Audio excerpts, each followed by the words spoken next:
Good evening. Thanks for waiting, everyone. Excited about tonight's show. We have Lord Toronaga in the waiting room right now, backstage. Um, Hopefully, everything's got sorted out with ETG, but I'd like to start the show out with a little thank you, a little shout out to Wisco for sending me this shirt along with this hoodie. He's got a new line called Pit Boss Approved. I'm going to put this link up there in the chat if I can do this. That was super awesome of Wisco to do that. Appreciate it very much. And a couple shout outs though, and a couple thank yous to some Patreon people that signed up recently. Big D, Brad, Adam, I know you from Jersey, Adam, Jersey, South Jersey. David, Sonny signed up. I hope this is in order of recent, but yep, it is this past week. And then Nicholas and some guy named Turd Ferguson, who I absolutely love that handle because that was I don't know if you guys know who Norm Macdonald was.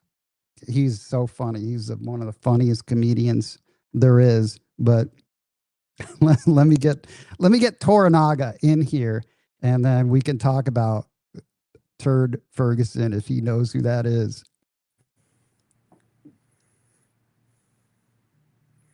Mister, hey man, can you hear me? Yeah, I can hear you loud and clear. Can you hear me? Dude, you sound good. I'm glad that you guys went through and sorted out your sound and audio. Yeah, man, you sound great. Man, Lord, hey, dude. So someone signed up, and do you know who Turd Ferguson is? Did you ever see Saturday Night Live? I know exactly what you're talking about. And Norm Macdonald, I love Norm. Dude, Norm Macdonald is the best. I played poker with Norm Macdonald at I don't know if it was during the WSOP. It was one of those tournaments, but he was at a table of mine because he used to play poker a lot. That's awesome. Yeah, that's awesome, dude. Did you ever see the one where Sean Connery was on that Jeopardy? Yes, that's one of my favorite ever. Dude, isn't that so funny? Because he would be like, I'll have le tits now. And it was Let It Snow. Like if you type Let It Snow was the category, but the one I want to say, I think we can't see on YouTube. The Therapist. Oh yeah, you can't say that. That's an old Benny Hill one too. That's an old Benny Hill joke. So, but yeah, le tits snow. Or le tits now. So take that, Trebek. That was classic. So, dude, this is super exciting for me because in case everyone doesn't know, you are Lord Toronaga. I've known you since before Casino Tears. I don't know how many years. It's been a few, man. Right. Yeah, it's been a bunch. I remember this. Yeah, way back when. Yeah. So you and I became friends because my best friend at the time, Walt, who I don't know if you ever see anymore because I never see him. I haven't seen him in years. I haven't heard from them. Yeah. They're still. I don't know either. So Toronaga, you wanted to say what you do because what you do is fascinating and it's pretty like there's not a lot of people that do what you do. I don't know if you want to share that, but I think it's really cool because I've only found one other person in Vegas that does sort of what you do. And I know that it was like deep fascia tissue work. And this guy's got a lot of you've got a lot of celebrity clients that we're not going to name, but they're celebrity clients that you have.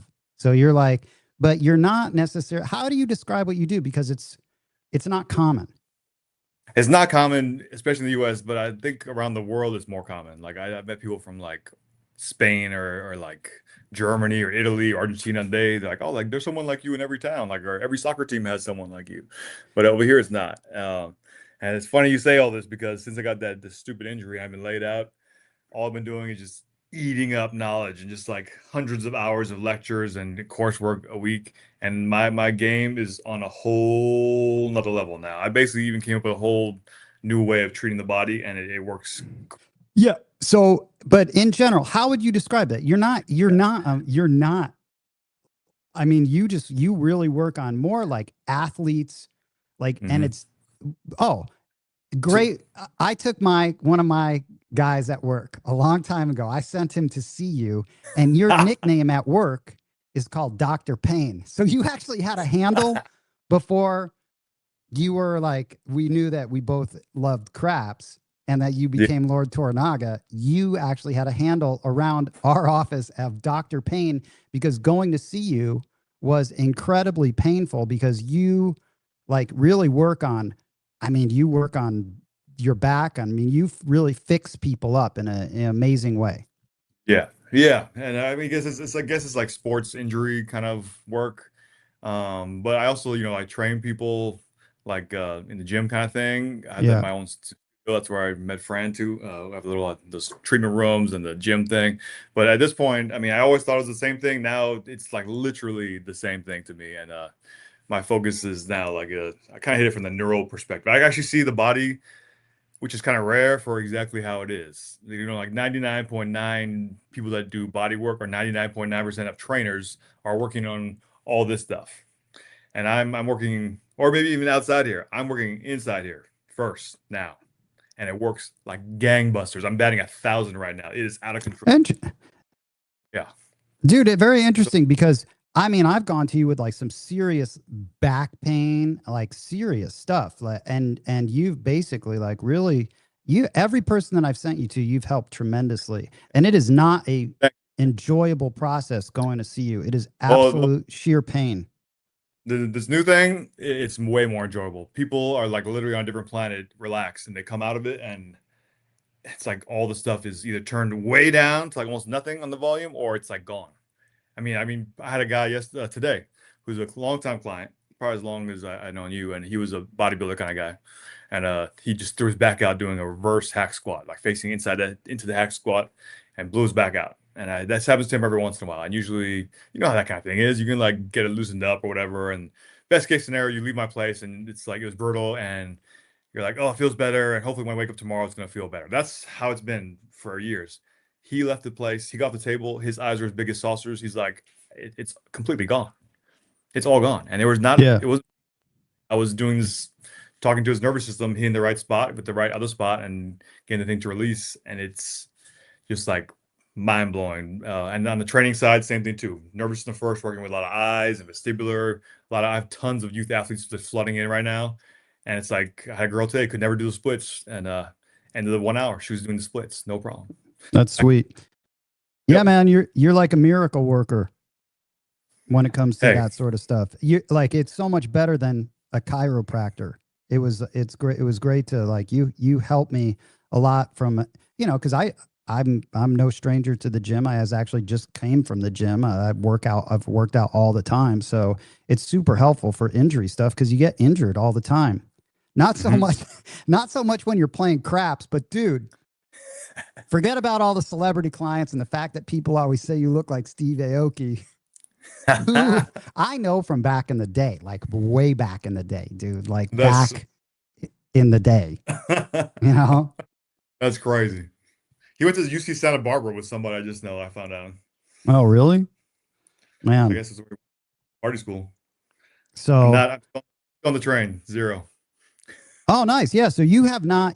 So you are kind of. Yeah. I mean, you're my bootlegger, even though I don't drink. Right. So you're Casino Tears this half bootlegger, whereas Ed has an official bootlegger, Parsons bootlegger, shout out bootlegger, who's amazing. I think he approves of all the alcohol that you provide this show, this over there that you bring. So, I mean, you've got an extensive, how many bottles do you have sitting behind you somewhere? Hundreds? This is the tip of the iceberg. I have the whole guest house in the back that was packed to the ceilings, and I've unloaded probably half of that, so it's still in the hundreds. Yeah. Oh, nice, man. Nice.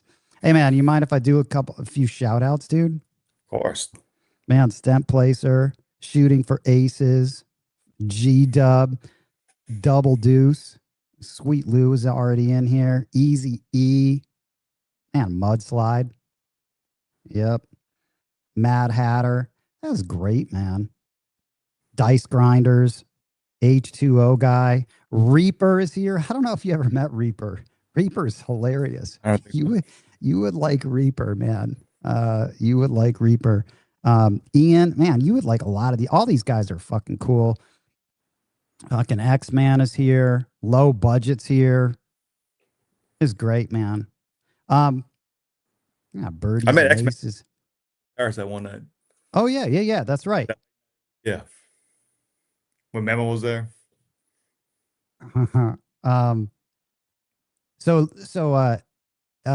Toronaga, you know what's funny is that I've been setting up, or ETG and I have been setting up, like when he gets to work, the sort of the Vegas weather cam.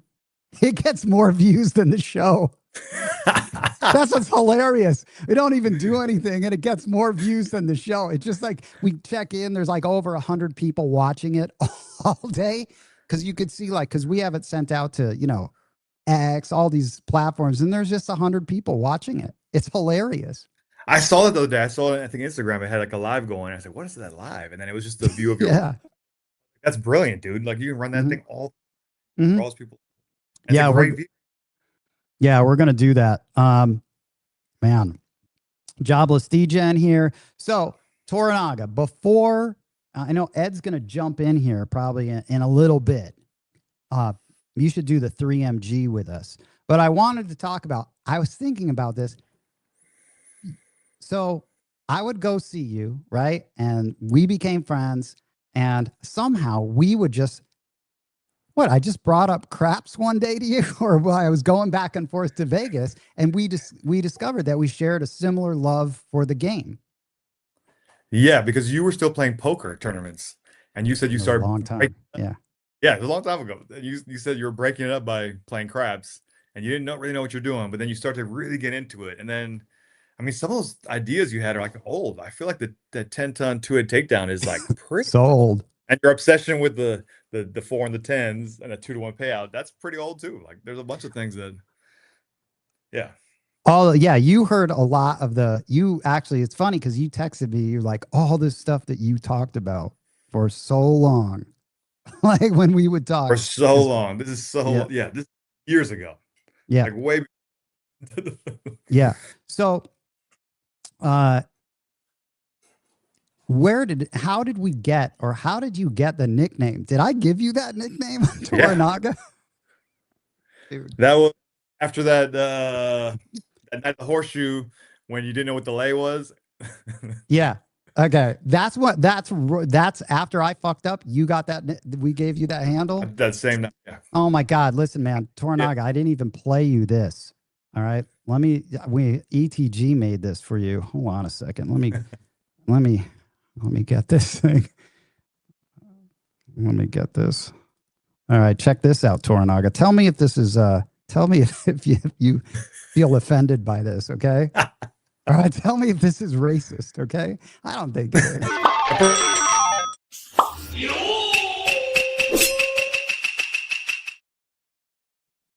I love it. It's awesome. Is that racist? Here, let's play it again, all right? I think no. Let's play it again, dude.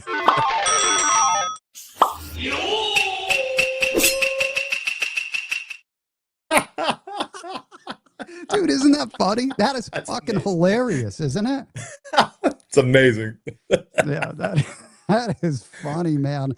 Toronaga, dude. All right, so speaking of that, we got the handle probably because we were talking about Shogun was playing at that time, that series. Yep. And I love that series. Ed loved that series. And somehow you were just floating around here and there. And then you just got the name fucking Toronaga because obviously you know, There's Yeah. you resemble, and you don't really resemble. It's just so like it's so broadly racist, isn't it? It's like it's amazing, right, dude. Let me just share. Hold on, let me just share this screen. All right. Oh my god, dude. Yeah, check this out, man. So I did a little Toronaga. Check it out. So this was the real Toronaga. This is why this guy from Shogun is what we were watching at the time. And I don't know why. So Toronaga, what are you? You're a mix of a lot of things, man. Yeah. You're basically a mutt, right? I'm a mutt. Okay. But What do you got? What do you got going on? Dude, isn't that funny? That is just hilarious, dude. Toronaga, man. He's a badass, though. oh yeah, But can't wait for that. but Toronaga, are you mostly Hawaiian? No, I'm mostly Japanese. I'm born and raised in Hawaii. My family's been there for generations, and since like the 1800s. Oh man, that's Since old. Yeah. since it basically got crushed in Japan, and they came over, and then yeah, my mom is like her dad's from New Jersey. I remember that New Jersey connection. Yep. The AC connection. And I'm Korean, so I'm Okay. So at least, but I figure for anything that could be interpreted as racist, I figured I'd just check with the source, right? So we're approved. Like we've got the stamp of approval. approved. Yep. Nice. I like it, man. All right, Toronaga. So I've said this on the podcast. I will again formally apologize because one of my biggest blunders ever happened at the table with you. And it was actually, it was like, it's cemented in my brain. I think about it all the time. I replay it because for players out there, when you make a mistake like I did, and I'm fully owning it, you were having an absolute monster roll. You were having a monster roll. This is before we were tracking. Who knows how long it took, but it took a long time. It was at Horseshoe before they got rid of some of the tables. You were stick right one. I was stick left one. And you were just shooting, taking your sweet time. Yeah, I think you were wasted too. I think you were wasted. Yeah, you were wasted, dude. It was a beautiful thing. And I don't know what I had, but I had a lot of money. Maybe I had quarters on. I either had quarters or hundreds. I think it was quarters. I don't think you're doing hundreds yet. I had quarters on the ATS, and then you needed a 9, and I slowed the whole fucking game down. And I will never, and that has compelled me to never make that mistake ever again in my life and never be that guy. And that's why, in that moment, I learned all of the lay bets for everything. So I know immediately what's happening on a big ATS. It's funny because Reaper and I were talking about it today because he asked me about something that had to do with a lay bet off the ATS. But it was a lay on the 9. And what made it worse was that the crew had no idea. Like they had zero idea on they were trying to offer advice, and then they had no idea the VIG to pay on it. And I think we settled on, man, it really should have been, that payout was like 47.50, I believe. What if you hit that 9? And I think we ended up laying it for 24.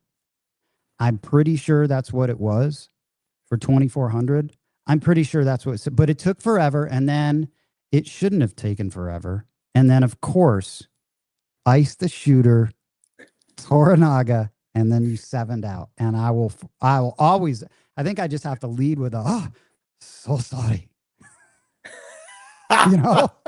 Right? And have you right? Pretty much. With all those suits there too, remember that? There's like those 3 suits or whatever it was. They're freaking out. Man, It was epic, dude. It was epic. And you were just in a zone. You were absolutely in this buzzed, wasted zone. Yeah. Just maybe you did have more than 25. Was it more money than that? I can't remember. No, I think I laid it for 24. And it was so weird. It should not have taken that long. And then, but since then, that's the lesson for everyone. I've iced. I was responsible for that, and I didn't mean to be. it was so stupid. It was, and I feel bad, even though I had the most money out on the table, it was my fault. But it was a dealer's. It goes to show you Mhm. that there's always going to be, and there's always a weak dealer. But in that case, there were multiple weak dealers. There were like 3 weak dealers in that crew, to the point where the floor was trying to figure it out, and it just became a shit show, dude. Oh yeah, they're Shit all show. because we were joking. I was so drunk, and we were joking about people don't know it's Ethiopia. Like, what are you, Ethiopian? Because I live right here by Little Ethiopia in mid city. Yeah, it's because you look really Ethiopian.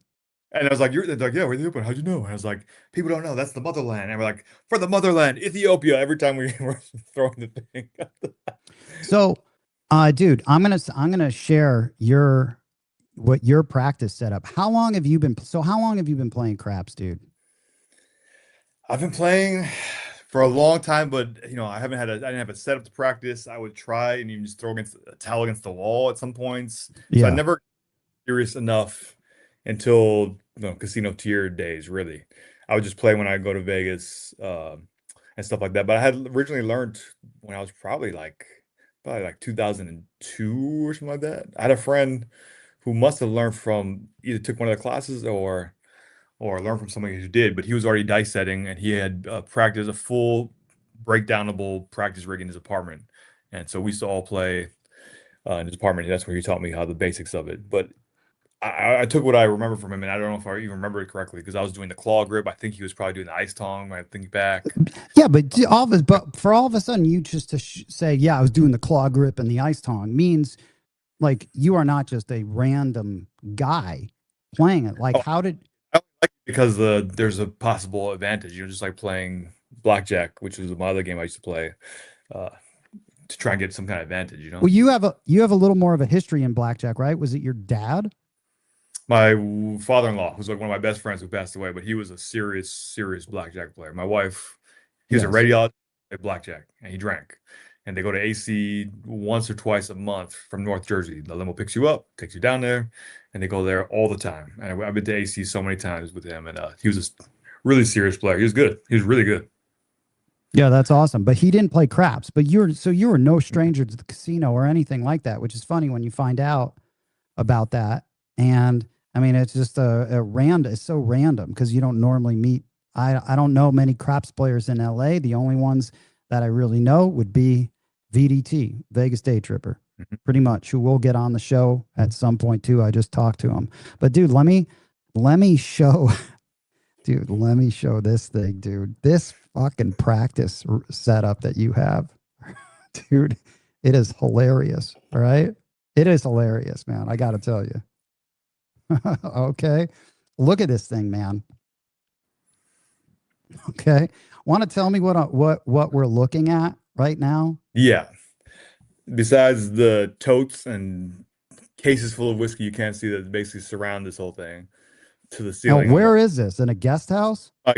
I guess house, yeah, it's small. It's like a room with a bathroom. That is like a 8 foot foldable table. I mean, this is Yep. all kill me with. I was trying to buy that other table from Bo, and I actually had it all together, and she was like, "No fucking way." And so I was like, "All right, well, this will do for now." Yeah, so that's like I think that's like a 4 foot. I can't remember how wide This is a 4 foot. This is a 4x2 the for sure table, table. and the other one's like an 8 footer. So I think I got 10 on it. No, Yeah. I think I might have another four somewhere because I feel like I can get 12 on it. But anyways, I think I got 10 on it, but I measured. Remember, oh yeah, we measured from the stick right one because I've set this up for stick right one, right? So we Yeah. measured from kind of that distance from to the hook from stick right one. So I kind of measured that out. And I just got some jank wood from what you call it, Yep. Lowe's So or it's Home Depot. about 12 feet, right? Yeah. And I got and then I got the what you call it, there's some wood underneath there, the oak or whatever we had talked about way back, for underneath, and the rest I made the back. Yeah. I just I have bumpers for the whole thing now, but at this point I just have bumpers on that one side so I practice into that hook and I kind of try to find that angle and that felt is just Toronaga, but you're a stick right. You're a stick right shooter. Hmm. Yeah, Yeah. that's cool. You're one of the few, I feel like, the proud, the Toronagas. Man, this thing just looks so fucking this is classic. I love this shit. It's just like just put together. It's just I mean, like thrown together. Look at this shit, dude. that little gap, that bitch, if it kicks back, takes the dice around it, or it's like stuck in that thing. Oh, it's like so annoying. But you can see the leg on the left side. There's like a leg of my daughter's practice ballet bar, and so I Right here. Yeah. set Yeah. that, I think there's a little unicorn and there's like toys. Yeah. yeah, exactly. So I set that ballet bar up as a rail, so I have it at rail height, and I can lean into it, and I Oh, can dude, I had that picture somewhere and and poke. ETG. I thought I sent it to him. I was like, I'm wondering what that was. But yeah, you have a ballet bar set up here at That's my times. rail. Yeah. Yeah, so I love seeing this stuff because it just goes to show you you can just throw together something. I mean, look at this fucking piece of shit felt, dude, right? Where'd you get that? Amazon? Yep, right? No, I think it was that American one of those one Vegas places, gaming, American gaming. Dude, I love it, man. I've got like so many of these. You know what I mean? You just buy them. You buy them. It's awesome, dude. This is awesome. So this is better than my setup at that time. Like this blows away. This is like premium considering my setup was nothing like this. It was horrible. That's why I love seeing this shit. Yeah, it's great, dude. I gotta get back on it. I'm coming out there in the next month, so I gotta practice. My arm's better. Oh, sorry, dude. I lost you for a second. Um, so Toranaga, when did you start taking this seriously? Was it after we just started talking about this a I couple think, years ago? yeah, when I think when you start taking it seriously, then it made me think more about the bedding and stuff like that, which I still need work on, of course. And then I really didn't start practicing a lot until like this whole thing started getting serious. And then learning from Ed and Bo and you and just thinking about stuff and yeah. Dude, I should get, you want me to see if Ed's somewhere in the chat, but, and he, again, yeah, hit the thumbs up. Thank you, Ed. And sub to the channel. I always forget to do that advertising. We should get Ed, if you can dial in right now. It'd be great if you could, jump in here and talk to Toranaga. Yeah, Parsons bootlegger. Oh, we got Holy Roller. Nice, man.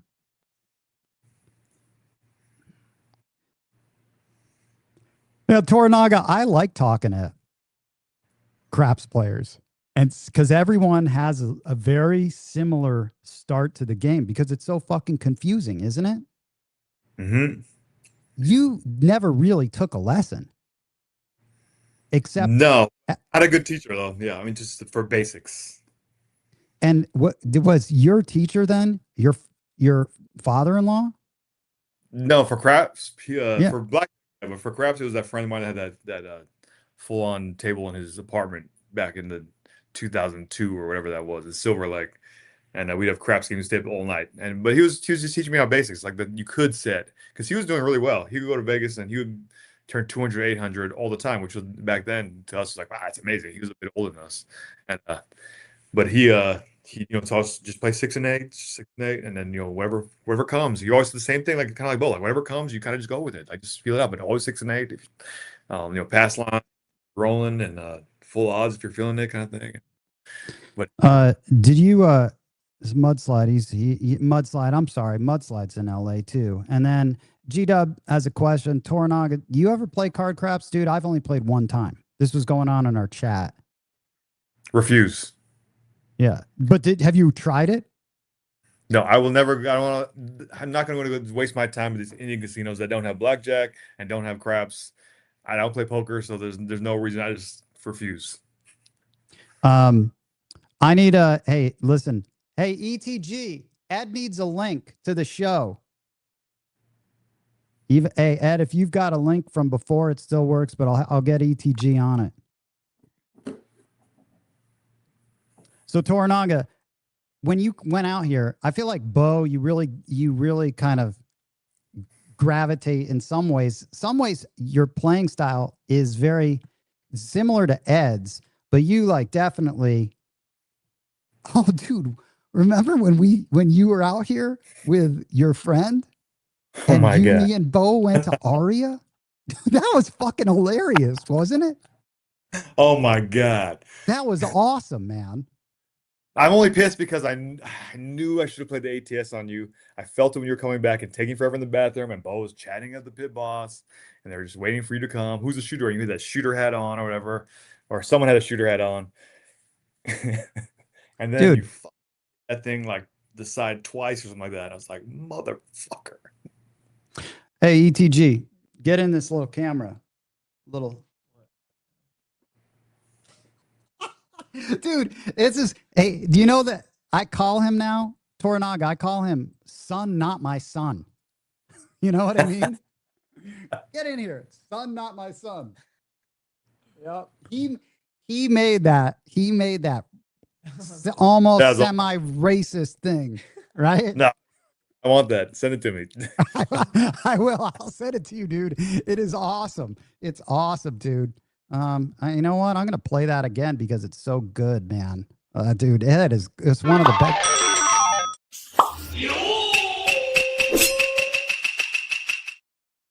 So fucking so good, right? So Ed, we sent you the link so we can join in, and man, that was a fun night. And since then, you've really only been out here a couple other times. I remember I saw you at that Palms, and we really didn't get to shoot because you always come out here with a crew, and your whole crew is not necessarily a craps crew. You guys are just mixing it up, blackjack, getting into just trouble. Like you guys are up a lot, like late, like way, like you guys really are doing Vegas properly. I mean, I do that once a year. That's my guaranteed trip. You know, I got 3 daughters. So, I mean, Yeah. that's why I can't be out there. Ed knows. That's why I can't be out there all the time these days because, you know, I gotta do all that thing. Dude, But, I'm bringing him in right now. Ed, okay? LT, my friend, what's happening, dude? what's up? Wasn't there a football player named LT? There was. Giants. Giants, yeah. Linebacker. How you doing, Lord Toronaga? Good to see you, my friend. Good to see you. I'm doing well, thanks. How you doing? Man, I'm doing good. I'm doing good. Just got back from Biloxi the other day, and I think of you often. When are we going to get to play again, dude? I know. I'm going to be out in Vegas end of April, but we have to figure something else out. I got too much going on these days. I got a cruise coming up. I got the Brownwater Bash coming up, and I'm like slammed for the next 2 months. That's good. Good slam. Yeah, it's one of them free vacations. I'm keeping $1 amount. You know, they say they're like, okay, you get a free cruise. Already, this cruise has cost me $800, and so that's not free. So I'm gonna keep a total of what a free cruise actually costs. Stupid. Sounds about right. I'll probably never do another one again. I mean, it's when they tell you it's a free cruise, it's supposed to be free. But you know, I've got $600 and something spent on airfare already. I've got $115-$120 spent on taxes and port fees. I ain't even bought a bourbon yet. Yeah, and they want the stupidest amount of money to buy a drink package. I mean, my God, 10-ton, play the rant thing. I mean, when you got you need a rant when you got to pay $450 for a drink package, you better be obliterated. I mean, you're going to drink yourself into the damn. Ed, you're going to fall off a cliff with that Ed, shit. I mean, here you go. Dude, there you go. Do it.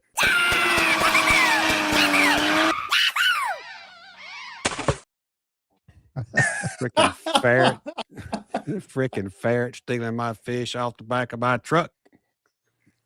Ed, I'm going to let you just keep talking. I got to get that 3MG. I wanted to do that 3MG drawing, but I got to go You get yourself ready. Shoot. I'll be ready whenever you are. I'm already ready. All right. You just hang tight, talk to Toronaga for a second. So, Lord Toronaga, I heard them mention earlier the claw grip I mean, you used to grip the dice like this. Fingers, every finger, plus you might even use a toe. I'm not even sure. But I know you had 5 fingers on there and maybe a couple of toes. And we changed that up. I mean, I worked with you on it because that's what you wanted to shoot with. And then the last day, you wanted to try something different, and we tried something different, and you shot lights out over there at the Bellagio. Yep. Thanks for all that. Gotta get back on that practice rig though. Gotta get ready for April. You couldn't hit, but you couldn't bring that ATS in, dude. I got to bring that up. But you did beat me. You did beat me on the bets, and I was really surprised. But you pulled your bets down. Saved you money. You remember when we were playing at the Cromwell on that birthday girl, and she was on. I mean, we bought in. I don't even know where on her roll. I mean, she's probably already rolled 24 times. And we got in when the puck came off, and we made all kinds of money, but the dice went off the table and you turned your bets off, and I did not.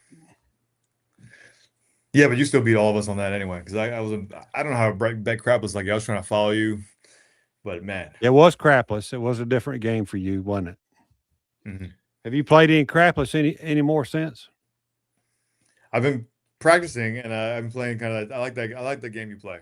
It makes sense to me, and you can kind of go different ways with it. So I like that.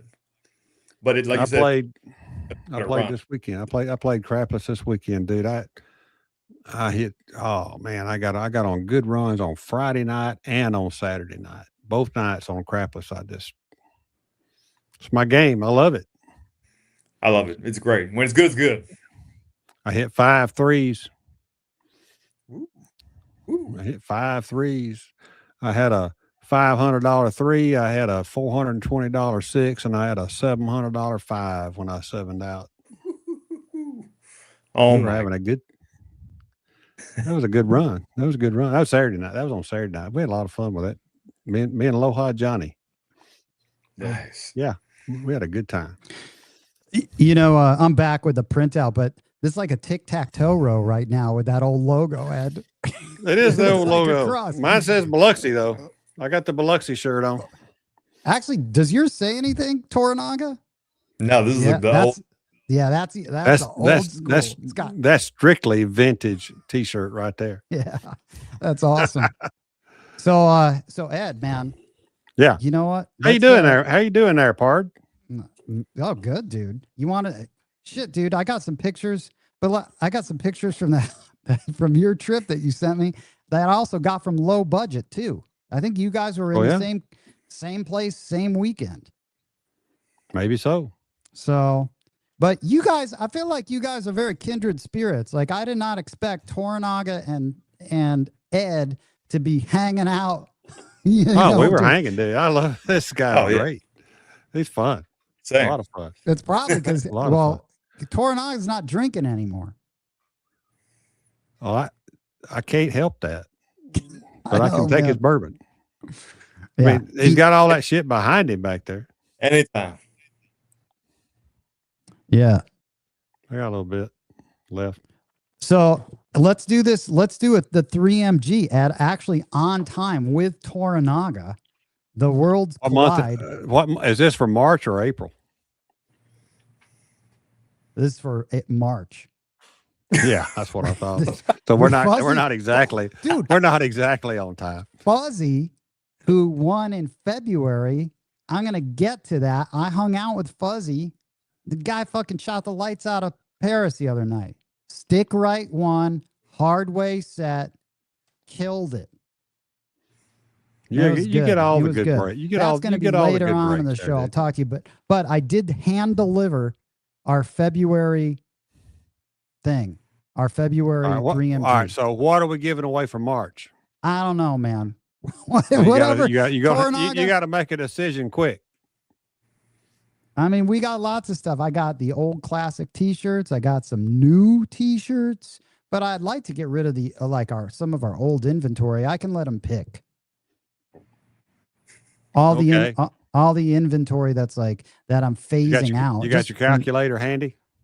I got it. I got the calculator. Perfect. Okay. And perfect. this. I don't know, Toronaga. You should be involved. Maybe pick a multiplier. I'm gonna have. I've got a plan for LT to be in this. Let's do it. You ready? What are we going to give away? Dice. I asked you that question, and you said you're going to let them pick. Should we do a shirt, Toronaga? What do you think would be good? What's the choices? I don't know, shirt, some dice. I mean, you could. What would you rather have, like a pair of dice or a shirt? I like these shirts personally. So all right, let's get a shirt.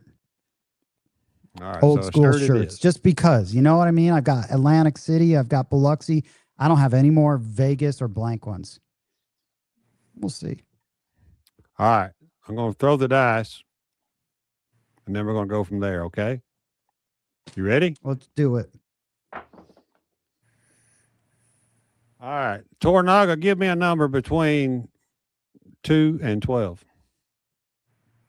8. All right, 8 times 8, 10 done. I know that, but I'm just going to do it because I like to. I got you got your calculator. This calculator is the best, by the way. I have this in like. I wrote a hard 8, by the way. Nice, man. All right, so 64. 64. What's the number? 64. And if it's already been given away, we'll move up 1. Holy shit, dude. I know. I don't think he's won. The winner at number 64, Crampolo. Crampolo, dude. Really? Yeah. Yeah. Crampolo, dude. Crampolo, congratulations. Congratulations. He's more so in that OKC area. I wanted to talk to him. I went and shot dice with him at Venetian. Man, Crampolo. We got, maybe you'll want a Biloxi shirt, or maybe you'll want an AC shirt. We'll figure something out. I'm sure he'll be easy to work with. Man, as long as you got his size. As long as you got his size. Yeah, look at man. He's in the chat. Congratulations, dude. Congratulations. Man, nice, man. I got advantage player roaming around. I love that. All right, Will. He said a Turd Ferguson bobblehead. That would have been amazing if I had that. Ed, did you ever see that on Saturday Night Live? Turd Ferguson? Yeah. Maybe. I don't know. I didn't watch. I only watched. I was sporadic on Saturday Night Live back in the day. Yeah. I don't know if I did or not. I don't really remember. I might have seen it, but I don't remember. Well, shout out Special Delivery, K9 Comp. There's a couple of, dude, look at this guy. Super Cheeks 100. I like that, man. Super Cheeks 100. Oh my God. Well, some of these handles are great. Yep. Brunowski. I've got the shortest hair in the trio. You do. This is long hair. I still think LT's got better hair than you do, dude. Hey man, you know what? No one's ever really seen it all down and like. That's why I say that. I mean, you never come on air. I've never seen you with your hair down. No, no, that's not just there. You ever see? Hey, Toronaga, you ever watch those old samurai movies and all the servants had this part of their head shaved? Oh, of course, yeah. What was up with that? Why did they do that, LT? I honestly can't remember the exact reason why, but it was the thing, and they would shave their head in that crazy way, which is crazy to me. But it is not flattering. 10 ton, he was not Chinese. He's got Japanese blood. He's not Chinese. He's Japanese, but living in Hawaii, which makes sense. Yeah, but the samurais, Man, Are you confused? Are you confusing the Japanese and the Chinese? I mean, or am I? no, you are. The I samurais don't doubt that. are from. That's right. They are. They are. They had the little ponytail in the back. Yeah, they had lots of them, but they were all. If you've ever seen an old Korean, like, But I ain't wearing one of them diapers. I'm just going to tell you right now. Those diapers those guys wear, I I want to ain't see interested. that. You might end up wearing a diaper, Ed. You I actually probably will, but I ain't gonna wear no samurai diaper. I want one that's got some damn latex in the legs that's gonna be wrapping up so the shit don't run down their leg.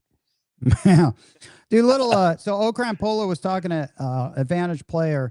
You know what? I definitely will keep shouting out people that are selling stuff because he was selling layouts. Okran Polo bought one of those layouts.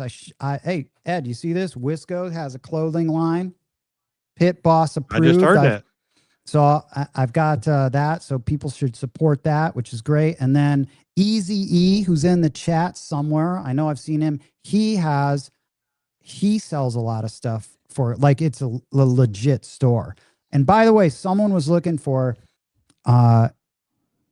BRB was looking for some of the alligator board. I think he was looking for 5-row, which is really tough to find. I know. I had never seen it anywhere in the store. I've never seen it for sale. You myself. Know? Man, 5-row diamonds are tough. Mr. Yo 11. I called Mr. Yo 11 mudslide by mistake last week. He corrected me. Yeah, Yo 11 is coming down to the Brownwater Bash. 5-row is tough. It is tough, but someone's looking for it. So if you know, and I'll start putting all this stuff as I get more comfortable. I'll put, like, what if you're selling something, I'll put it in the chat. You can be a sponsor and not a sponsor. If you're going to play at an MGM property, maybe all exclusively, then maybe it would make sense, I guess. But don't hit the diamonds; just hit the bottom. Toronaga, when are you coming out here again? In about a month? Yeah, like a month. It's gonna be that boys trip again, though. So I'm beholden to that crazy Hawaii crew. Have you been able to take craps as serious as you'd like to? Because I feel like you have a real mind for it, and you really are just super into it, like all of it. But I feel like you don't get a chance to play enough, like not nearly enough. No, I don't get the time to practice enough. I need to get back on it and get some books done on Bone Tracker before I go back, so I have something to work with. Since the arm actually feels better, I can probably throw again. And yeah, but So, I don't. Were you using Bone Tracker a lot then from there when you were practicing? Yeah, like the last couple of years or so. Yeah, I've been using it when I'm on it. I'm on it. It seems to help, especially that coaster chart thing and the extended tabs of all the different things, the combinations. Yeah, I like it. It seems to help. I think the coaster chart really helps. Actually, that was like the biggest. That was so helpful to me. Yeah. I use that a lot. I use just the simple dum-dum version of the coaster chart, Ed. Like I needed the other night at Palms, I needed one number. I forget what number it was. I don't know what, maybe it was a 3. I don't know, but I needed it for another $18,000 hit, right? And I couldn't hit it with a 5.665, so I'm gonna flip it. I know that flipping it from the coaster chart, this is basic, but sometimes you have to flip it 180 and then rotate it. And you learn that from the coaster chart. And I always do that. I always know my flips or my alternatives from whatever set I'm using. Like I've been using the 6432 set, which you call the Mutant 3V. Well, I know how to get into that, like opposite or whatever complementary side of that if I'm not hitting certain numbers, which would be a flip and then rotate the right die 180. And so it's that. I think that's been my biggest like takeaway. It can be a game changer for sure. I was playing Saturday morning, and of all numbers, I needed a 9. I had everything else hit, ready to go. And I hit a 9. I couldn't hit a 9. I kept throwing and throwing and throwing and throwing. I couldn't hit a 9. So I finally, after about 3 or 4 throws, trying to hit the 9 with the set I was using, I took that measly little old $30 down and I laid that 9. And then I hopped the 9 and I changed die sets. And I hit it on the second toss. Yeah, nice, man. Nice. So the lay was to lock up the wind, but the hop pretty much counteracted the lay, so I still had a nice little win. That's fucking sweet. Yep. Yeah. That's cool. Yeah, the hop almost works as a almost as a hardway would on an even number. Yeah. Yeah. The hedge to the hedge. Right. Well, it really was, but it was like if I hit it, I'm going to change sets to try to hit that 9. And if I hit it, I really want to get paid.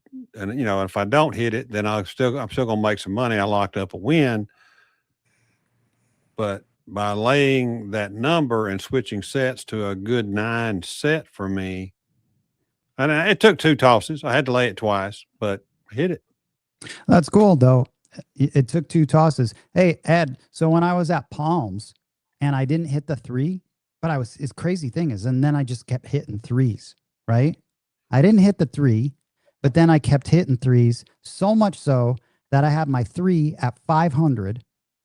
And then on a come out roll, Ed, I looked over at Bump John and I'm like, $50 ace deuce, right? I didn't hit it the first time, but then I made enough, but I don't know. I think I hit another thing. I still didn't establish my point.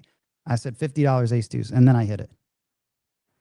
750. Were you on a crapless table? Yeah, it was late night, dude.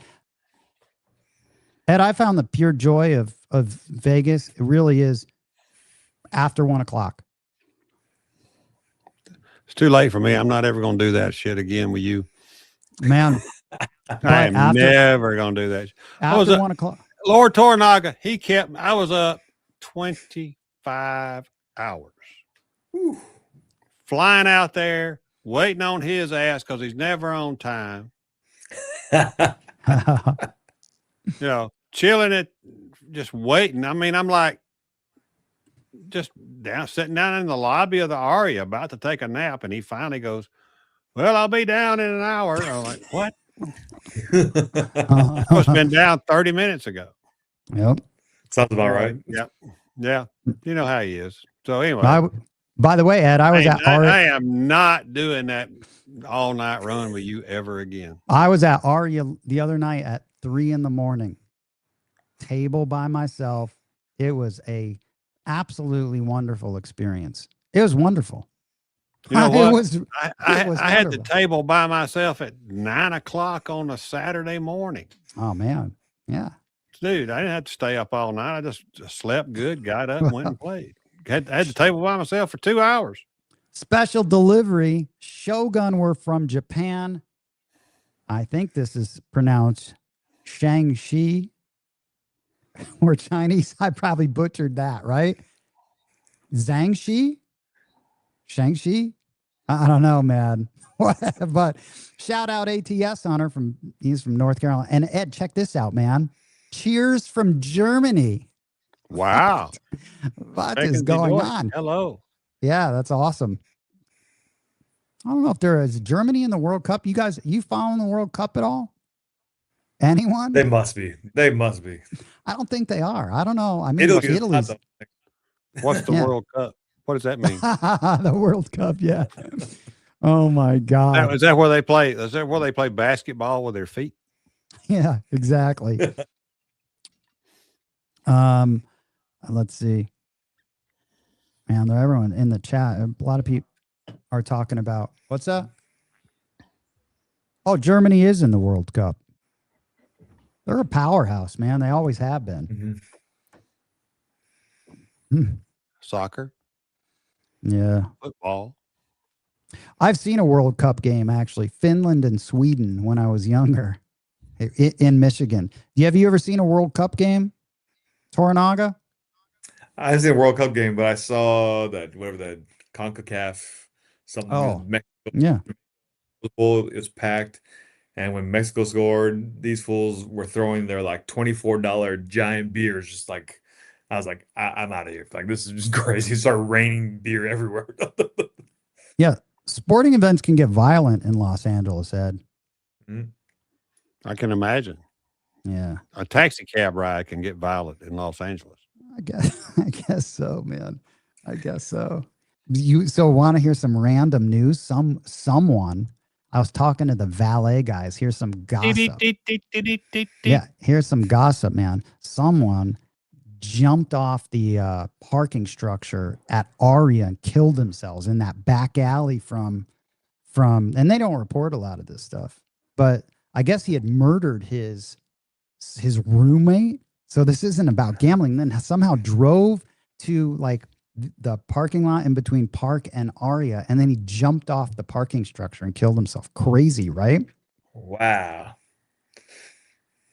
Wow. You never hear about that stuff in Vegas. You got to talk to, you got to be in the know, man, with the valet peeps.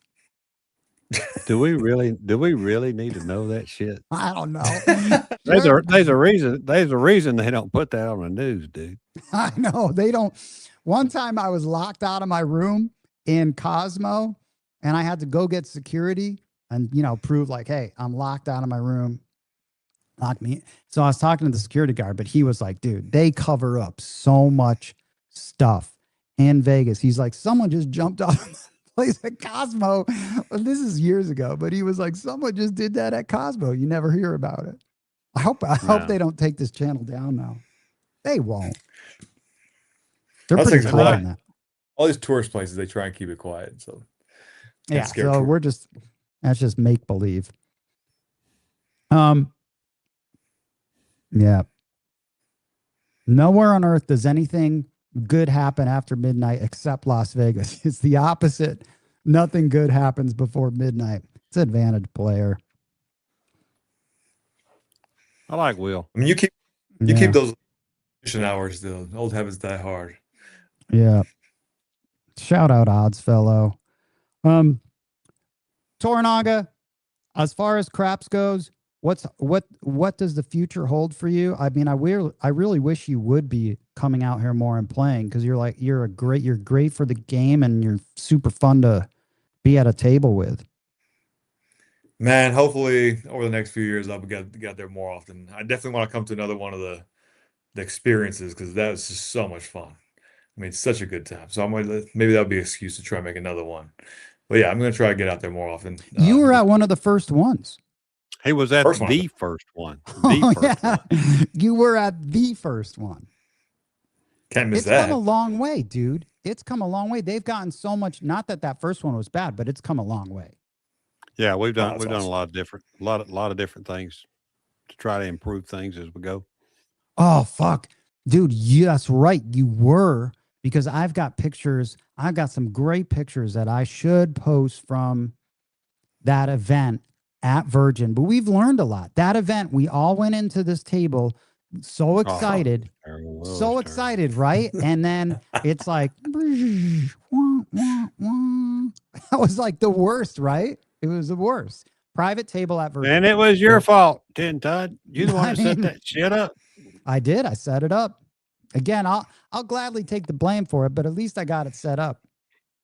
It's a trap. It's a trap. That's what that was. I mean, no one knew how bouncy that table was, but it just goes to show you afterwards, I ended up like shooting. It seems like it happens every time. Everyone gets off the table. Because you're random. And then I shot.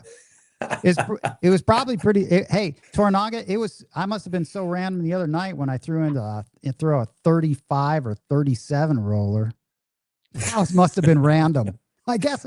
I mean, it must have been random. I don't know how it could have been. It's all random. It's all random, dude. I'm one of the luckiest random rollers there is. All right. You might very well be, but I might not be far behind you. Well, I don't know. At least I have lots of witnesses in my that I can call to the stand in my defense. That's a good thing. Tenta, would you like to call so and so to the stand, as a key witness. Who you going to call? I could call all floors, and because I announced I'm going to hit this. I'm going to snipe this 12. I'm going to use a 6-2-2-6. Boom.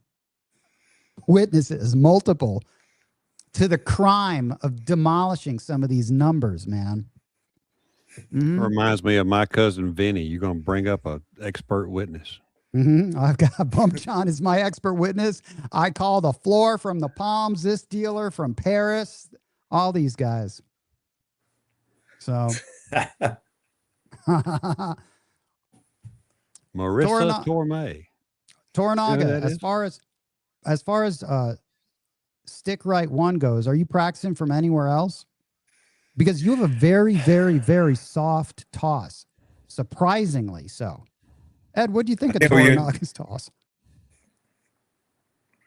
I think we saw this bum on. Go ahead. I mean, I want to see what he got to say. Then I'll chime in. I was gonna say I think it'll be even softer now because this bicep is all shriveled and reattached. So it might be a good thing. Did you tear a bicep? I popped it off the bone, had it screwed back in. That's why I've been laid out for a while. What were you doing to tear up a bicep? Freak jiu-jitsu accident. I'm glad I don't do jiu-jitsu. Man, I worry about my right hand. I worry about my right fingers, and everything I do. I don't ever want to hurt my right arm. I'd hate to learn how to shoot left-handed. But I think it might be good because everything feels good. It's just my arm's all weak right now, so it might be a good thing. It might be. He's got a good shot. He does have a good shot. Now, are you still throwing the way you did on that Sunday, or have you gone back to the old grip? No, I'm stuck with that, with the kind of two finger and sometimes that the bow kind of thing, the two finger. Yeah. The two finger grip. Are you shooting into the turn, or are you shooting straight down the line still? I was playing with down the line. It's kind of a weird torque angle, like on your body. Yeah. If It's tough. Hurts. Yeah, both for your body. It's not, So I was go back to the hook, and Bo was trying to dial in where that dead zone is. And sometimes I was playing with even kind of bring it out like one chip rail out of the corner, so it's like a diagonal. And sometimes there's a dead spot there I could hit, but yeah, either into the hook or into that one. I gotta get back on it. Okay. Yeah. Well, practice. You'll be back in. Practice before you come to Vegas. For sure. Tore it off the bone. Man, the bone zone. That bone zone. That's a bone. I want to get that guy on here, man.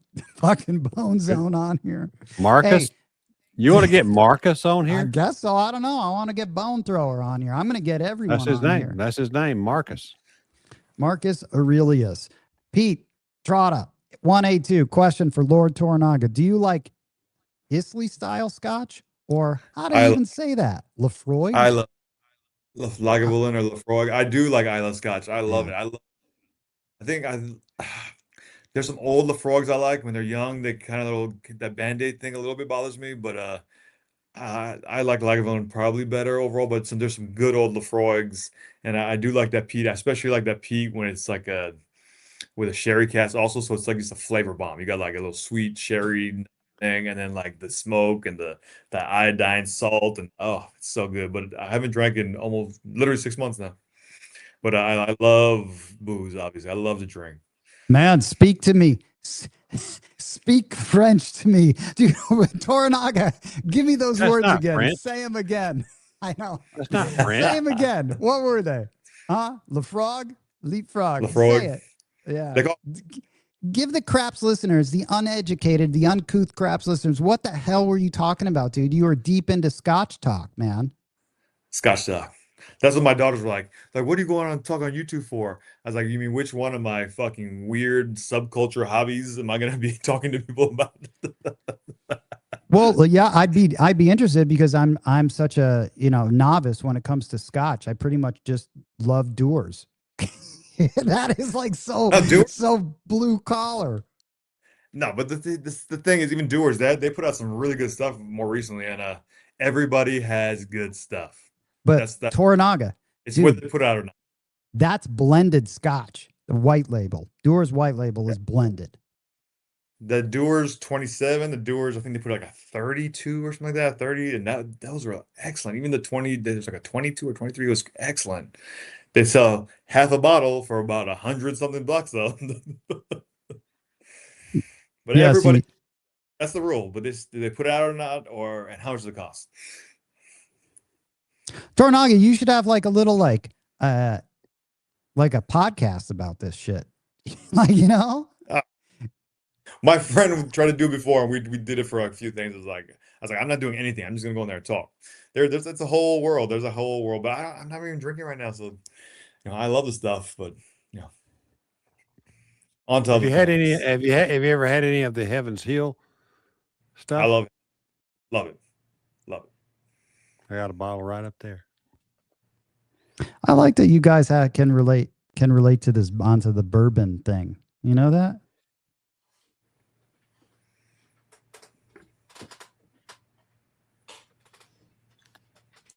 Little basic bottled and bond right there, dude. Oh, it's good. That's a good one. Yep. Heaven Hill, I think, is good across the board. They do good stuff. Yep. Good juice. Good juice.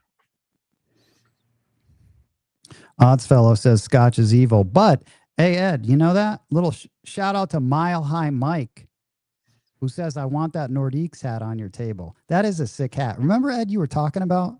The Nordique hat, the one that looked like a bowling ball thing. Yeah. Looks like a damn bowling ball return. Yeah. So, dude, this hat is one of the best. The stupid. Look at that. That is nothing more than a bowling ball return right there, folks. It looks like a bowling ball. Who in the hell? Well, that's a bowling ball return. I mean, see the bowling ball coming back up out of the little thing? I mean, that's all that is. I never thought of that, Ed, until you put that vision in my head, because I always see the hockey stick and the puck. Nah. And they were like the Northerners. That's the Nordiques, it's the end there. This is a great logo, great colors, old school. This is the Quebec Nordiques. Volley. Yep. Freaking. No. You two, you have more in common with Toronaga than you do me. That's for sure. You guys probably. Oh, dude, I know you do. What about let's see, what is it called? Glen Morangi? You like Glen Morangi? Love it. Oh, love it. That's another one. They're good from the bottom to the top. Everything's good. Yep. That's good stuff. Good Glen Morangi is good stuff. I love Glen Morangi. Hadn't had it in a while, but I used to buy it a lot. Maybe I should go back to Scotch. We got your bootlegger in the house, man. Well, of course you got my bootlegger in the house. Parsons bootlegger. He's legit. You never met him, Toronaga. You guys worlds would collide. You know what I mean? They really would. Two bootleggers met. It's dangerous. Bootlegger brings stuff to Biloxi, and we get stuff from you for Las Vegas. Yeah. There's no other LA. That's so interesting, huh? Do what? There's no other players from LA, really. I know a bunch from LA. They're all just chuckers. They all just like. See, Ed, I don't know. As far as LA players, I honestly really only know. I mean, if you consider Mudslide's a true player. Yeah, absolutely. Vegas Day Tripper, VDT, he is a true player. Like VDT knows the game. He's not what I would say, which is a lot. Like I saw all those guys again today, all those influencers, Ed, when I was leaving to go to the gym, because now I think a lot of them, the main guy that like funds them, in case you don't know, it's not like, hey, I'm taking out and my life savings and this is how I'm going to do it. It doesn't work like that. I got a fucking bridge to sell you if you think that's how it works. These guys, it's a business. Anyway, one of those guys, I don't know, man. He I lives just in your like building. look at him He as lives like in your building. The clowns, guy that, man. that supports them lives in your building, right? Yeah. So anyway, a bunch of those guys, a bunch of those button slapper influencer guys were there today. But VDT, who I think really gained popularity with his channel and with and how he filmed it, he knows how to play craps. He knows how to play. He's one of those guys. Got to respect. Yeah.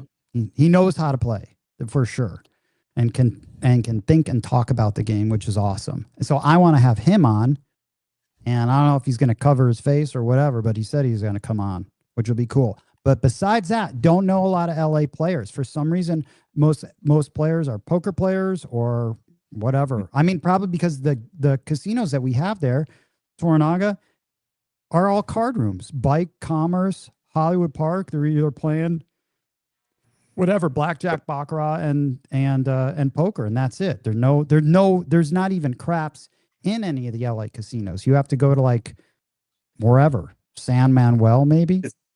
It's 22 blackjack. It's not real blackjack, so it's a no. What is 22 blackjack? My friend used to be a dealer way back when we were out of college, and he dealt 22 blackjack at Commerce. And I was like, "Are you fucking kidding me? I'm never gonna ever." If they made they make these crazy, same as the dice. The California, you do dice, it doesn't let you play real blackjack or something like that. It's crazy. I wonder if that would be good if California allowed that. If they somehow allow, I mean, there's a reason why they don't allow any dice games like that. Vegas won't allow that, or the gaming won't allow that in California, because it'll take away from people coming up here to Vegas. But I wonder if that would actually help the game. Probably would. I feel like it might. Yeah. It would help the game. What helped the game at one time, and some of the casinos tried it, and I think they eventually got squelched on it, was that they turned the cards right side up and never shuffled them. They left them just as they were, and that was working in the players' behalf a little bit, and then ultimately they got shut down on that too. Yeah, that's probably the problem. I do know I know a lot of guys who love Vegas out here and love to play craps, but they do not care about how to play. They're just gonna chuck them, on a prayer and just. Well, if you started the game playing with a card and you don't get what you roll, what difference does it make? Yeah. I mean, I always in my mind, the thing would be to shoot for hard ways and try to bet the hard ways. I don't know how the hard ways work on card games, but I would have thought mentally, I thought maybe that's the only way to try to take advantage of that, but probably not. Toronaga, Jobless Degen, who's from Calgary. Jobless Degen, do you like hockey? I'm assuming you better like hockey if you're from Calgary, right? He said, just like they don't allow a ball to determine roulette outcome. Is that true? I think so. Yeah. So Ed, What the hell would you use if you're not using a ball? That's what I mean. That's why. This must be some of Gavin Newsom's bullshit. I don't know. It says Grasshopper says, shout out Grasshopper. I believe there's an old Californian law where there can be no gaming decided by a roll of the dice. Man, that old Vegas Italian guys must have did that, right? They like put that in there so that they would keep Vegas like dice only, man.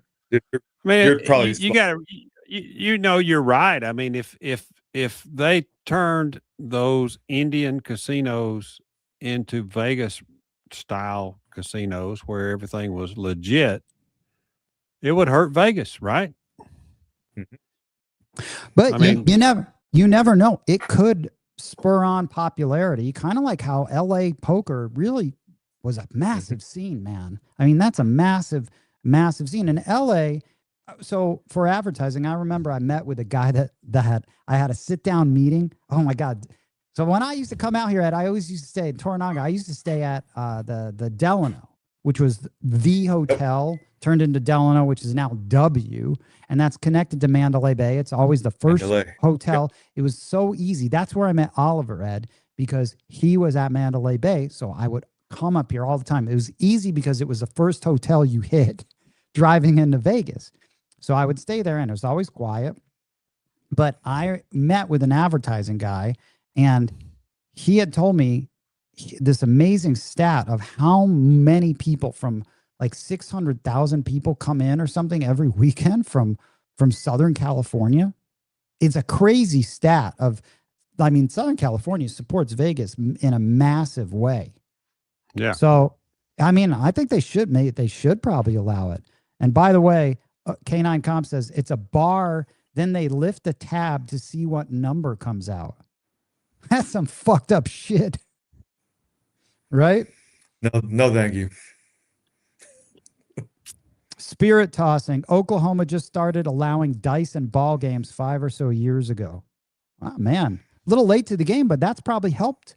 I would assume having craps and having that stuff has helped grow the game. But then a lot of those Indian casinos in Oklahoma have that ante, and every time there's a new point, you gotta throw in $1. Ante Rose. I mean, screw that.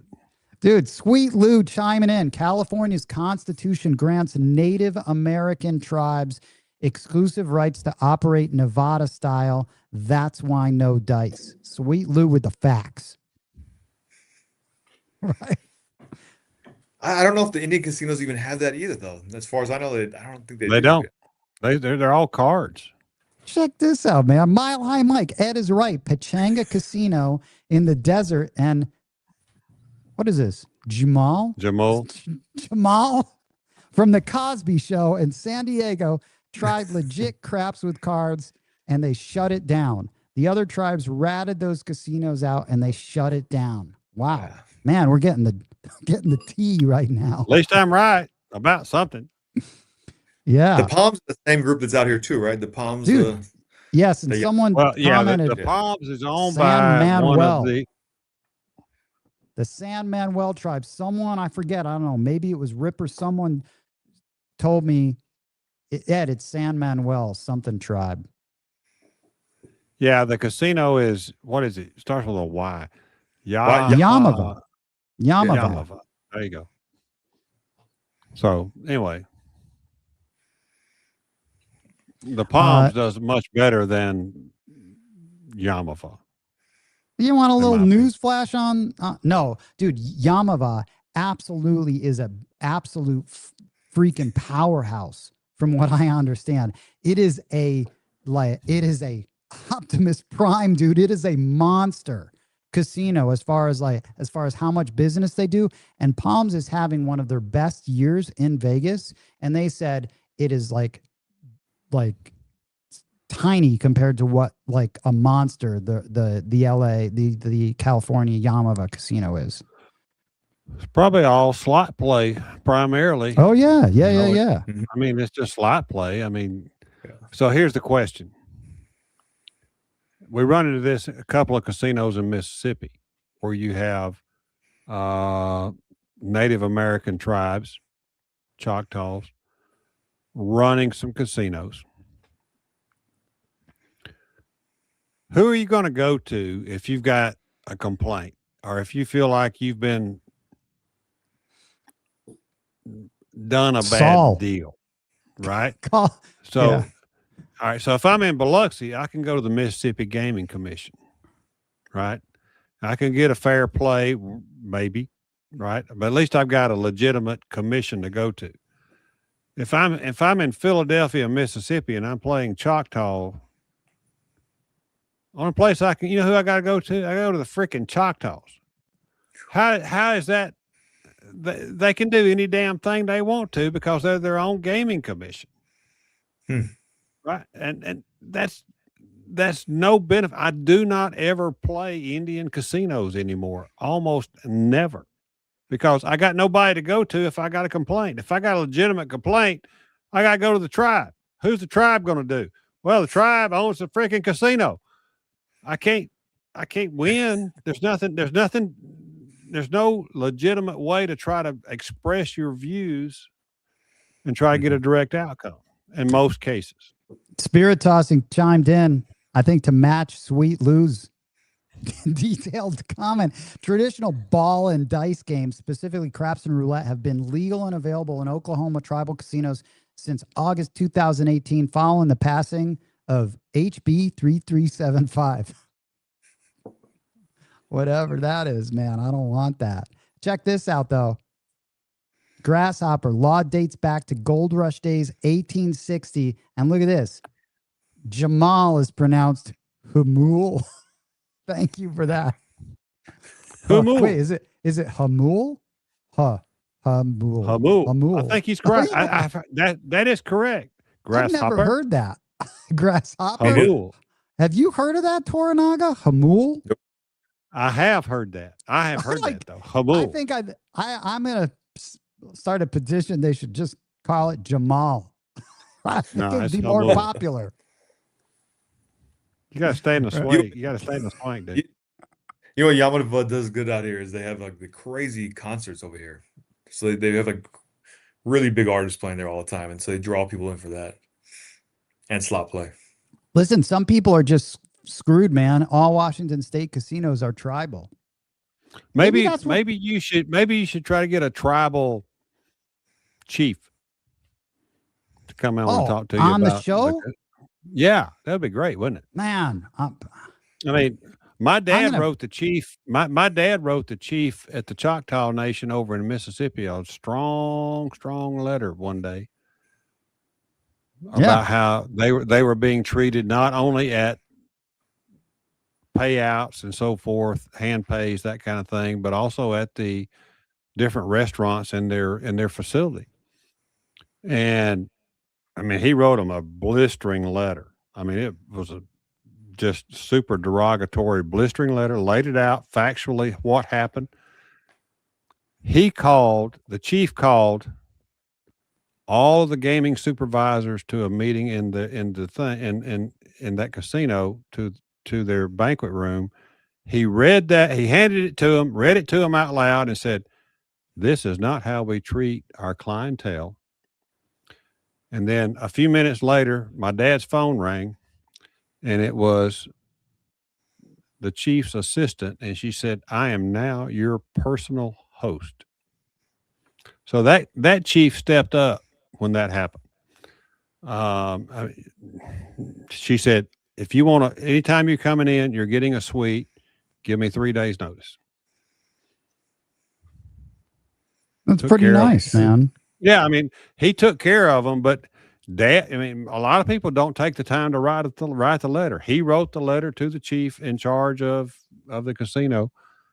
And, I'm calling him a chief. I don't know if that's the right term or not, but anyway, I'm calling him a chief because, he's got the feathers in the cap. So, I mean, yeah, whatever. But they did do the right thing by my parents, but still, who are you going to complain to? If you got mispaid, you got rooked on a deal, you're getting kicked out, whatever, who are you going to call? You're going to call the Choctaw Gaming Commission. That's not going to work in your behalf. Hardly ever. If ever. Oh, remember my friend, that lawyer that came with me to the experience? I do. Yeah, dude. Listen, man, I always know lawyers, man. You gotta we know lawyers. Fucking lawyers, man. And I've got some good ones, Toronaga. I've got some good ass lawyers, like literally trial lawyer of the year, whatever I've got some badass lawyers. Lawyers just like to fucking chirp because they think they're the smartest people in the room all the time. So that guy, Johnny, if we got any lawyers in the chat, feel free to chime in on how smart you are. Okay. Because I'd gladly jump into that little pond of debate. Okay. All right. Sorry, Ed. Go ahead. Ed. Go ahead. That guy, John, he's on the Indian Gaming Commission. He's like a member of the board or something like that. I don't know if he still is because he went back to the U.S. Attorney's office he's like the U.S. Attorney. Probably not. But so he's probably not on the board anymore, but he could probably talk about it. But he's like, they brought him on because he's the money laundering expert. And so they want to show they have this big U.S. attorney money laundering expert on their board, so they're not laundering money. Or if they're doing it in the most legal way possible, so it's not money laundering. I see that all the time in casinos. You just know this guy's a drug dealer. When he keeps reaching in his pocket, and his pockets go all the way to his ankles, and he's reaching way down in there and pulling out 20s, you know he's a drug dealer. Man, pockets that go to your ankles. Hey, you guys want to see it? Hey, I'm gonna Ed, before you go, because I don't know if you want to talk to Bump John. Hey, by the way, did Michigan play Alabama in the tournament? I think they did. They fucking Michigan beat us. Yes, Michigan's in the Final Four. All right, check this out. Yeah, Toronaga, I want to see some pictures here, and we can all. Ed was at. What was your point? What was your point of asking me that stupid fucking question? I don't know. Who knows? I don't really have points. I just in case people don't even know, I'm the guy that just pronounced. There's Ed. Let's just grind it in just a little bit more. I just pronounced Humul as Jamal. Okay, so I mean, take that as what you will. All right, this is where Ed was. Sounds like a Hebrew thing. This is the undisclosed location that Ed was at. Compliments of low budget. If low budget is in the chat, look at this picture he sent me, Ed. I'm gonna look at that. That is a beautiful picture of Biloxi that low budget sent me, and that's where you were. Yes, it was last weekend. I could I could have had a puzzle like this. It's so beautiful. You know what I mean? When you're a little kid, that looks pretty, man. Yeah, it's gorgeous. He also sent me this picture, dude. I don't know if you saw this. Look at this. Craps, I think. I don't know if that's the Hard Rock, but someone wearing a Hawaiian craps shooter shirt. Any pair, I don't care. That's pretty sweet. I don't know where that table's at. Low budget. Oh, look at low budget in the chat. Says Sunset from Hard Rock, dude. That's what I thought. That looked like Beau Rivage in the front. Yep. Yeah, low budget, man. He's sending me some pictures. And then Ed, he sent me this picture, which really something we should just really talk about right now. But check this out, dude. We were talking about the Huffy bikes. They gave away Huffy bikes, man. I can't believe they gave away Huffy bikes, man. I haven't heard that brand in forever. And then low budget sends me this. It's a six-speed bike. And then Ed, you sent me these pictures. Yep. That's in your. Did you win that? Not well. I mean, I got one. Yes. I mean, look at that, and then this. That's it, right there in Aloha Johnny's front room, right there. It's like a Huffy weekend, dude. Yeah, it was. Those things go quick. Yeah, that's awesome. But look at that. I like that there was a Hawaiian crap shooter guy there. You know, I believe that's. I believe. Go back to that table picture. That kind of looks like. Yeah, I'm thinking that might be at the Hard Rock. That looks like maybe the Half Shell Oyster House in the background back there in the top left corner. Yeah, he says it was at Hard Rock, and Biloxi Craps was the player. That's cool, man. Okay. All right. Huggy Bear chimes in. Porsche at Palms and a Huffy bike in Biloxi. There you go. There you go. That's a fact. Oh my God. And then low budget says, I didn't get one because I'm low budget. Wife got one. The line was long for those damn bicycles, dude. Oh, and listen, we got this guy. He's in the chat, dude. Biloxi Craps. That was a pic of me at Hard Rock. Rolled for an hour. Nice job, Biloxi Craps. Ed, do you know him? I wish I'd have been on. No, I don't. I don't think I do. Man, you guys should. I'll have to meet up with him someday. Yeah, you guys should meet up. That's what this whole thing's about. Dude, hilarious. Yep. All right. Well, At least I figured out which table he was at and where he was at, because that's exactly, I was correct. hell yeah. So, well, Look at all that bourbon. Look at all that bourbon and great brown water that Lord Toronaga's got behind him back there. Going to waste. What's your best bottle back there, dude? Probably that Old Forester President's Choice. Nice choice. Nice choice. Good deal. Has it ever Where been are cracked? you? Has it ever been cracked? I like my dining room table. It has not been cracked. That one's still closed. I'll probably end up selling. Yeah, keep it closed. Don't crack it. Sell it to 10 ton one day for the Casino Tears event. Hey, Toronaga, we just saw one of your family members in the background. You know that? Oh, yeah. Yeah, they're around here somewhere. Nice, man. Would they get mad if would they move to Vegas? I would like to have you guys out in Vegas. It would be awesome. They won't? No, they'll come out to visit, but they'll never move. Man. So Toronaga, wouldn't you say though that the appeal in LA is really the weather? It is the weather. It is. This is what you pay extra for. The weather's been the weird stuff that happens. It's been great. Funny thing is though, I went to Ed living in California and living in LA. I hardly ever went to the beach. You know? Yeah.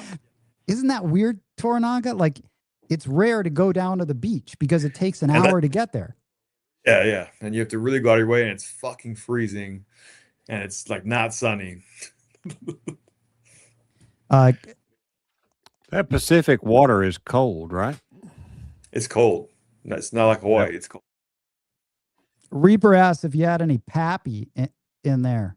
I have, not in this one. In the back, I have a 20 and a 15 and a lot B 12. But those will probably. I'm going to bet you the 12 or the 15 is better than 20. The 15 is my favorite. I think I've had. The 12 is really good too.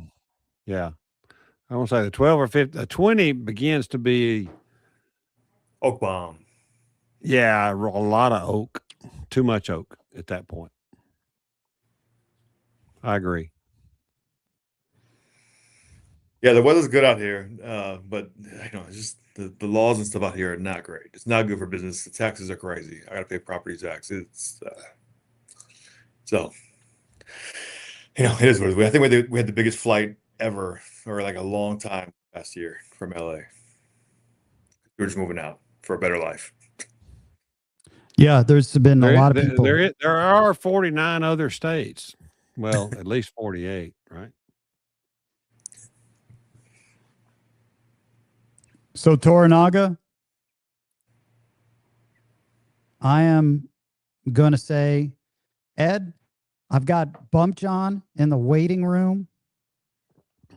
I'm going to say goodbye, probably, to both of you. Unless we want Bump John. You guys want to say hi to Bump John? Bring the kid in. I want to say hi to my Alabama fans. I know you Alabama fans. Here you go. There he is. Bump John. Bump John. How you doing, Toronaga? Real tight, Ed. Both of those were in our very first Casino Tears experience. That's right. That's true. Mm-hmm. And I subsequently became great friends with this guy, Bump John. Yeah. The tracker extraordinaire. Oh, speaking of trackers, dude. I'm going to queue up some pictures of some trackers that I got sent so you guys could see this. Look at Sweet Lou. That would be Sweet Lou right there. Yep. He personalized his. Yep. Put his coat of arms on there. Sweet Lou has been. Coat of arms. Yeah, that's pretty sweet, man. And then look at, he's like, nice. He did a nice job on these trackers. And then And they've come in handy, I think, for a lot of people. BRB sent me some tracking that he's doing on these cards. These are pretty sweet, man. And Bump John, the floor people, they smile when you're tracking. Some of them do. We had the guy at Durango that was kind of giving me shit for it. Which Telling me guy? how it was one of our first times we went to Durango. He was talking shit, and he's like, "You really believe in that?" Oh yeah, but they never mind. I mean, they never shut you down as far as they're all cool with you tracking, especially over One guy at Aria asked the floor if that was okay. A Really? dealer? Like I was dice counting or something. Yeah, he was on the stick, and he's like, "Is this illegal?" Well, it's not a lot of people at Aria tracking. Yeah. No, not there. No. You do it in baccarat. And what the difference is? Yeah, that's true. That is true. Yeah, I was counting dice, so guess that's not legal. So Bump John, we had some. You can tell, Ed, you were a witness. How many rolls was that I shot at Palms? 30 something? 34 or 35. Destruction. See, he's my witness. I'm calling Bump John to the stand right now. I'm calling, and here's my character witness. Is calling Toronaga. Marissa Torme to the All right. pew. So, all right, yeah. fuck, man. Yeah, and then You don't want me to talk about what happened after that, though. Do you? No, we're just talking about the roll, okay? Not any sort of self-destructive behavior, betting behavior, okay? No, we're just specifically focused on that. But Fuzzy had how long was Fuzzy's roll, man? 30? I think yours was 34, Fuzzy's was 35. And he had five to the fire. Yep. No, but it wasn't a fire bet table. It was a repeater table. And Ed, man, Fuzzy fucking just he moved up a little to stick right one. I gave him that, like I moved out because I wasn't shooting. And so he throws from stick right one, but he throws how I would throw, straight down. So his elbow it's definitely not like, you know what I mean, Toronaga. It's not like the most, fluid. Well, it looks good, but it's an awkward setup. You know what I mean? If you're right-handed from stick right one and you're not shooting into the hook, you're shooting straight down. But man, he shot a hard way set and he killed it. Ed, he hit the repeater 6. He hit the did he hit he hit the repeater 6, repeater 9, and he was 2 away from the 4 and 10, right? No. I think he hit a 3 and a 2, I think, also. Or a couple more numbers. He hit the repeater 6 straight up. Because I remember I put the lay on the 9. I don't think he hit the 9, but he was one short on the 4 and 10. He had a great roll, man. What a great roll. Yeah, perfect. Yeah. Good play. And by the way, Fuzzy plays, I'm pretty sure, Fuzzy's from Illinois. He's in the Final Four too. That dude's been playing dice, Ed. That dude's been playing dice for decades. Like double what I've been playing. You probably get along with him if you met him. Probably would, I'm sure. Very chill dude. Yeah, good shooter. And we were there with Moonshine the other night, Ed. You were? Yeah, Moonshine, Fuzzy. We were at good Paris. Old moonshine. I love me some moonshine. Hey, Bump John, should we tell the story about the ferret? Oh, the super ferret. Dude, beyond the super ferret. Ed, yeah. Toronaga, you got to hear this story, dude. This is like I call him he's the Wichita ferret. Okay. Dude, hold on a second. Gives me a reason to use this.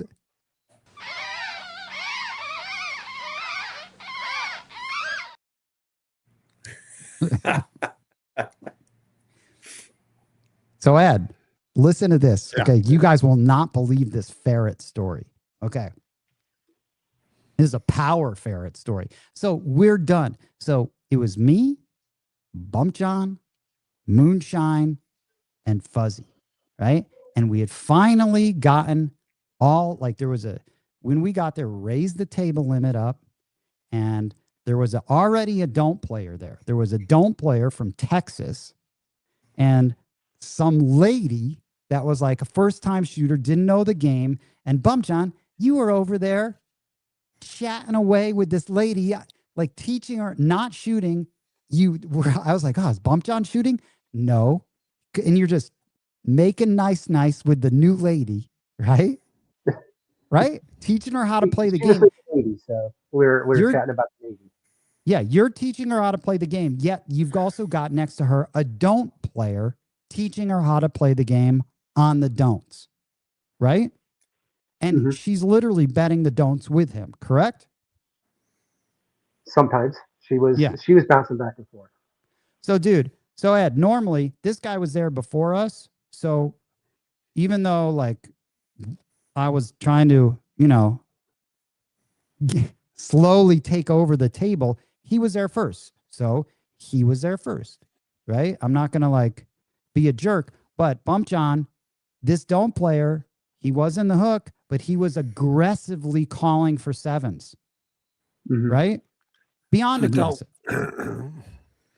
Was he yelling for sevens? Yes, he was doing all the classics, asking what number comes after 6 and how many letters are in Harrah's and all that stuff. I got you. Dude, he was playing the hits, right? Yeah. The don't betters hits. He was playing it so much so that I started chirping up, right? So much so that Fuzzy was like, man, you are mean. He said that to me, and I'm like, man, I'm actually pretty nice, but, like, not to this guy who's literally not aware that over on this side of the table, we got black chips going, and he's calling for sevens. So then I figured it was like, it's on. Battle, right, Ed? It's on. He wasn't just quietly playing. He was aggressively calling for sevens, and then he hit his point. So then I told this to Fuzzy. I'm like, okay, dude, watch this. I mean, it's like you can almost guess what's going to happen when the don't better gets the dice. So lady, whatever, sevens out, he gets the dice. And I'm like, oh man, watch this. I bet he goes on like a tear. I bet he actually can't get a 7. So anyway, his point was a 10. I just bet, I don't know if I'd even bet the repeaters, but I bet $100 on the line, max odds, right? And Bump John, he is calling for that 7. He wants that 7. Yeah, he's vocal, Ed. He's a fucking, like, oh yeah, I know. Yeah. Anyway, hits his 10, right? And Ed, I was like, shooter, just pointing out. I'm like, shooter. Good shot. Way to go, shooter.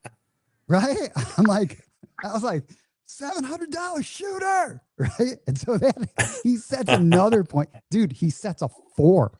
So you should have thrown him a $25 chip. Oh my God. And go, Ed, like, here's something for your trouble there, dude. Oh man, Ed, I'm going to remember that. I am going to remember that. I should have done that. So anyway, then he sets a 4, and he's probably thinking, okay, perfect number. Right? The perfect 2 numbers to get. So he's shooting, and he's just throwing them however, and I'm full odds, right? $300 behind my $100, and he hits a 4, dude. And I'm just like, shooter. And I'm just like not being quiet. I am obnoxious, 10-ton, absolutely full on, fuck you, obnoxious, right? Because he is like, it's on. And so then I'm just like going, thank you, shooter, you're the best, blah, blah, blah. Anyway, roll, whatever. He ended up eventually hitting a 7, but it got me back to even. And I thanked him. I'm like, thank you for getting me back to even. This is a great roll. So he ends up leaving. We end up he pretty much lost. He lost his bankroll with us. Table thinned out. So now finally, after Fuzzy's roll, he's tired. I get to go. I'm going to go back to stick right one. I'm so stoked to shoot, man. I'm like, because I waited that whole time. Dude, and guess what? Wichita ferret. He already appears on the scene. By the way, I did see the original ferret. Again, I'm telling you, he lives in the basement of Paris because I saw him scurrying around. He always wears the same hat, Ed. Okay, this. So anyway, Wichita ferret. All of a sudden, in a scooter, all of a sudden there's a guy. Table limit's $50. There's a guy on a scooter with a Wichita. It's a Shockers shirt. Okay, you know, a Shockers, Wichita. Yeah. All right. And I'm getting ready to shoot. And I look down and he's there. And I'm like, he's a big dude because he's pretty big, even in that scooter, and older dude. And I'm like, are you going to play the don'ts? Really? You're going to play the don'ts right now? And that was my biggest mistake, Ed. I should not have talked to this guy. I'm like, you're going to play the don'ts? And he's like, well, yeah, I'm going to play the don'ts. And I'm like, really? Why are you going to play the don'ts right now? And then I'm thinking, I should have made this table $100 because his $50 ferret should be his name. All right, $50 ferret instead of Wichita ferret. That's what his name should be, $50 fucking ferret. So, Ed, so then I've already, like, I kind of got flustered. I was like, I can't believe this guy's fucking going to play the don'ts right here. And he just won't, like, he just wheeled up like he just wanted to bet against me. And I should have left. So then I shot. Yeah, dude. Then I shot. I had a quick 7, right? But he was happy. Yeah, I was mad. And you could tell Moonshine was like, I don't think I've seen this 10-ton mad like this. So then I'm like, all right, cool. I picked up my chips. I'm like, cool. And we all left the table empty for a fucking $50 ferret. Okay. Go to the other table, Ed. Okay. I get to the table. I'm setting my dice because the fight got to me. There was only one other person there. I'm setting my dice. I look up to where there. Guess who scoots in there? $50 ferret, Ed, showed up at this other table. Literally took his scooter, fucking wheeled over there, and then all of a sudden, $50 ferret is right there. So I could see him. And I'm like, I literally stopped and I said, really? I said, really? You're here. So then I shoot, and it was in a short roll. But I'm more pissed, dude. I'm pissed. So then I'm like, I take my chips out of the sandbox. And I'm like, fuck, I asked Bump John, is that table empty then? So then we go back to that other table, right? And back to where we just were. I get the dice because it's just me. And I'm setting up to shoot into the hook. And dude, fucking $50 ferret fucking wheels up there into my landing zone. I kid you not, dude. This has never happened to me ever. $50 Wichita ferret. Like literally, when I picked up my chips, the guy followed us and showed up there. I didn't even get a roll in. He was there. By the time I was going to launch my dice, he was there in the hook. It's insane, dude. So then I shot one time, and we kind of got into it, obviously, because I'm table captain at that point, right? And I can't open my big mouth. But $50 ferret was there, and ultimately he won. I regret. I'm going to tell you, everyone, he won because he took me out of my game.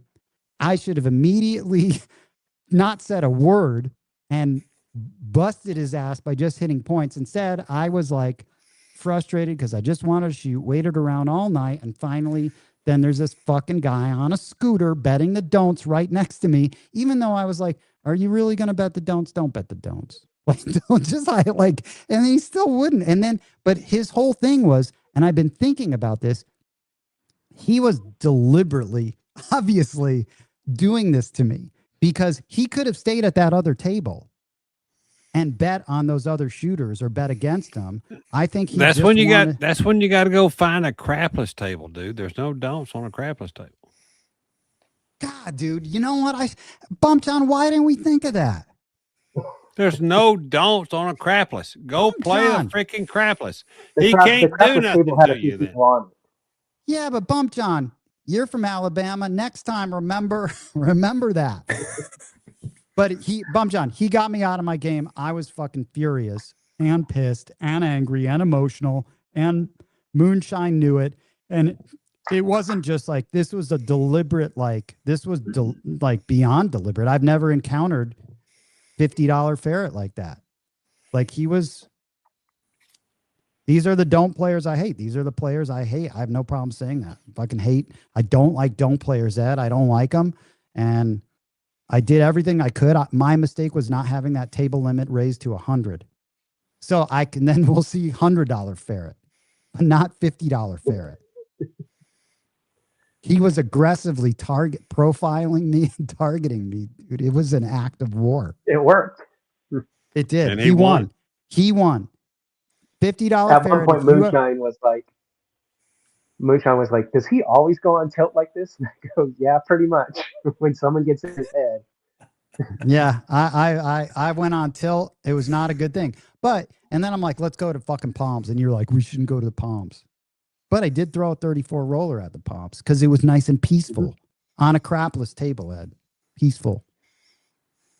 There was no don'ts. There was one other dude and he was super chill. But a ferret ended up at that table too, which was not cool. Man, I got emotional. I shouldn't have. No, you shouldn't have. No, I lost my cool. You lost the psychological war and the crap war. I'll admit it. I lost it. Man, but that was $50 ferret, dude. That's a good story, though. It's hard to over. I mean, when he's chasing you around, I mean, I'd go over and stand beside him and go like, "You want to have sex real quick? You're following me around. You must love me. I mean, you're following me around, dude. I mean, yeah, I'd try to embarrass the shit out of him. No, man. Yeah, dude. That I don't know where this guy came from, dude, but he was wearing a Shocker shirt and he won. He won. And this is a true story. Those guys can tell you, which is insane, dude. It is insane. I should have thrown. I did so many bad. I could have handled this and I could have been so cool. And instead, I was an idiot. I could have been so cool. I could have thrown the dice at him, right? Just like launched him 2 times. I had clear shot. Ed, you should have landed them on his don't bet. I know. I should have just let my dice do the talking. Instead, I did the walking out of there with. The ferret bit me, and he won. He did win. So. Man, yeah, I should have had them raise it back to 100. I should have. There's a lot of things I should have done, but I was on tilt. So don't go on tilt, 10-ton. It never works out when you go on tilt. Hop and Houdini. How old were you when you realized that's what they have, a don't pass line on the table? Yeah, you know, I'm just not a don't player. I'm just not a don't player. But I do like play the don'ts a lot. You know, I do play the don'ts a lot. Sometimes it works, sometimes it don't. Yeah. But, I don't chase people around. I just play the table. So that's but that was a good time with Fuzzy and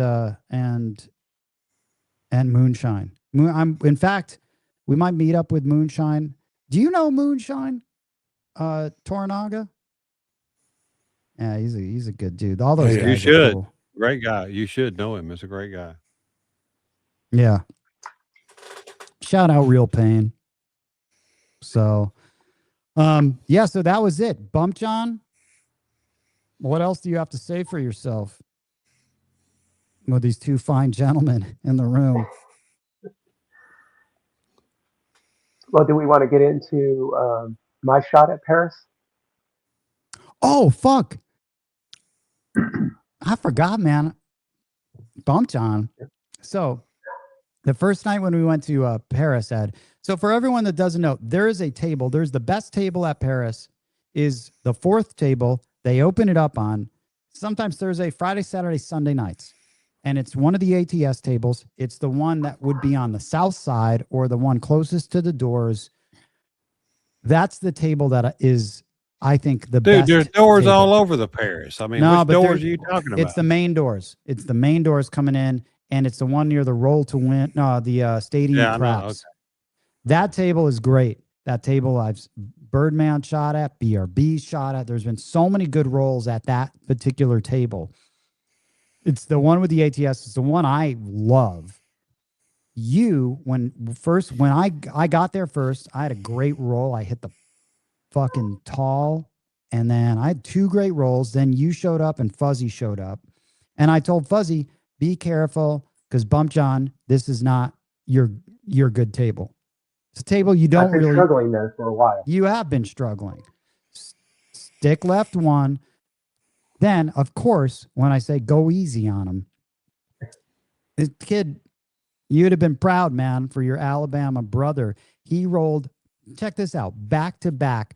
What is it, 33 and 37? 33 and 37. I hit the all once, and I think I hit the tall on the other roll. And hit a fire bet. I can't remember what the fire bet was, but oh, dude, you had 5-point fire. oh, okay, yeah, Dude, that's good yeah, money. that was That's me. good Not money. Fuzzy. dude, I won 2,000 on that, right? And so I'm there with Fuzzy after and we're like, oh my God, please make the 8 as the point. Because he hadn't established the 8 as a bet, right? Mm-hmm. You'd hit the 4, the 5, the 6, the 9, and I think you did hit the 10, right? I think you did I hit hit the them all 10 but because, the 8. yeah, so he needs the 8. And we're going, please establish the 8, right? He didn't. It was a 6. I think you ended up with a 6. Came out on the 6 So, again. but Ed, that was the closest. I've never seen anyone hit the 6-point fire. I mean, I've come close. You bumped John. You've like with that 5, it was awesome. I mean, you were on fire, man. You were just in the zone. And so tell them what you were talking to me about before that, which was we were talking about how you just needed to like getting your mental game up more on point because you were having a tough time shooting. Yeah, and I realized that my biggest problem was I was getting in my head. Like the drink girl would come by and I'd go, well, should I turn my bets off or should I not? And I'd look at my bankroll, then I'd look at how much I had out on the layout, and I'd go, one more hit.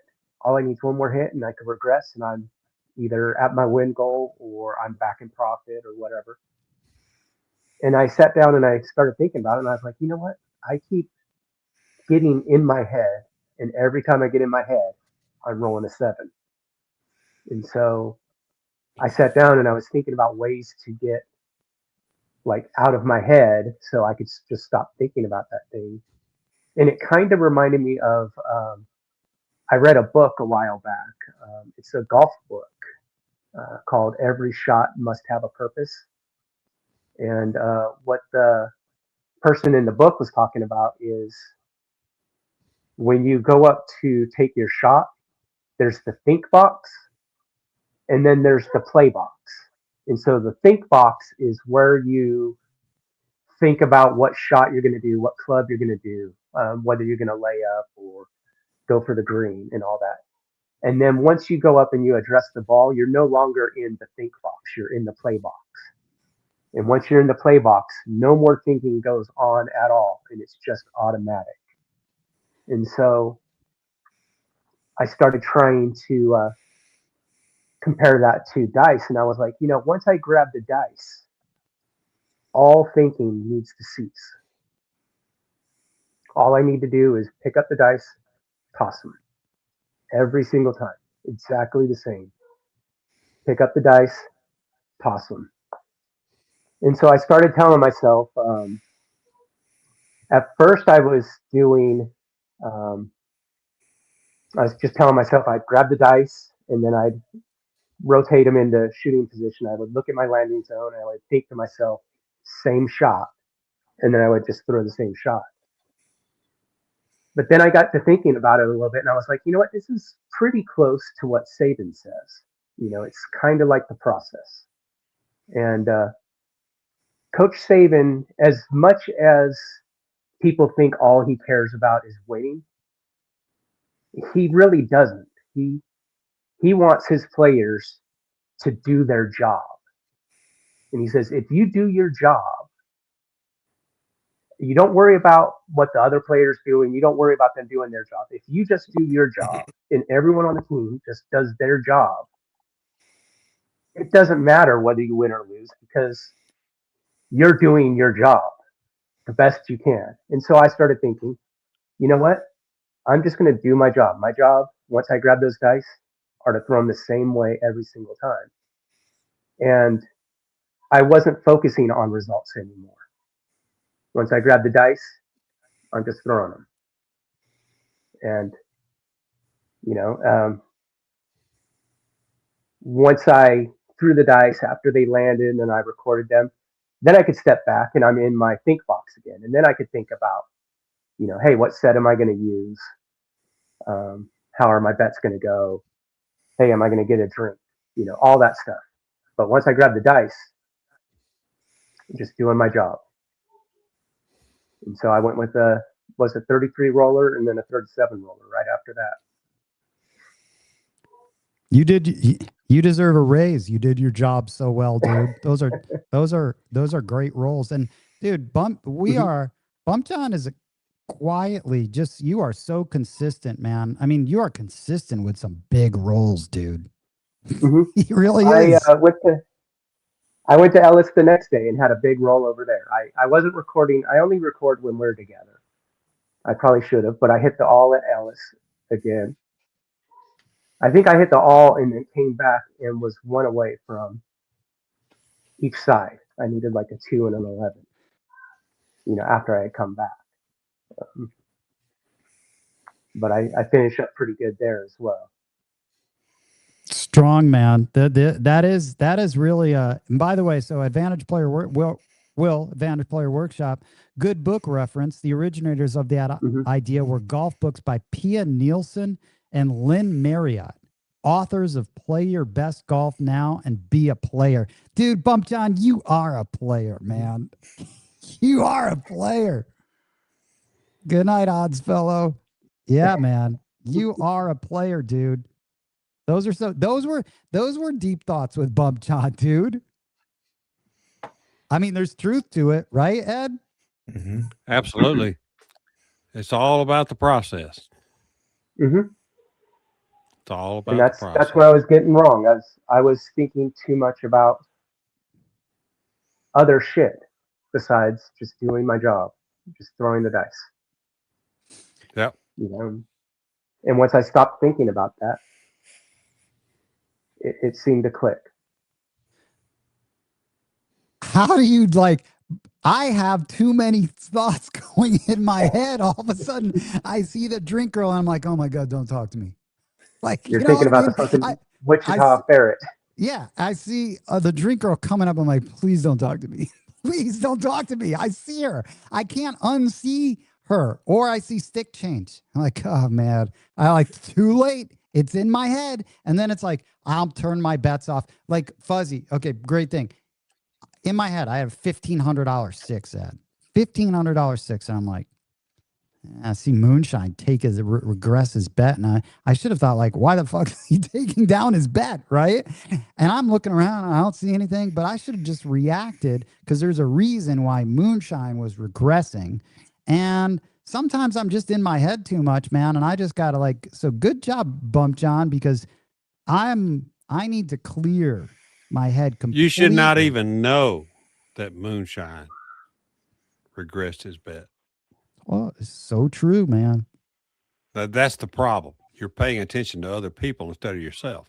I can't help it, man. This brain, man. It's like you got to help it. You've got to help it. The tentacles. So what if somebody else regresses their bet? You're not them. You're you, and you got to play for you, dude.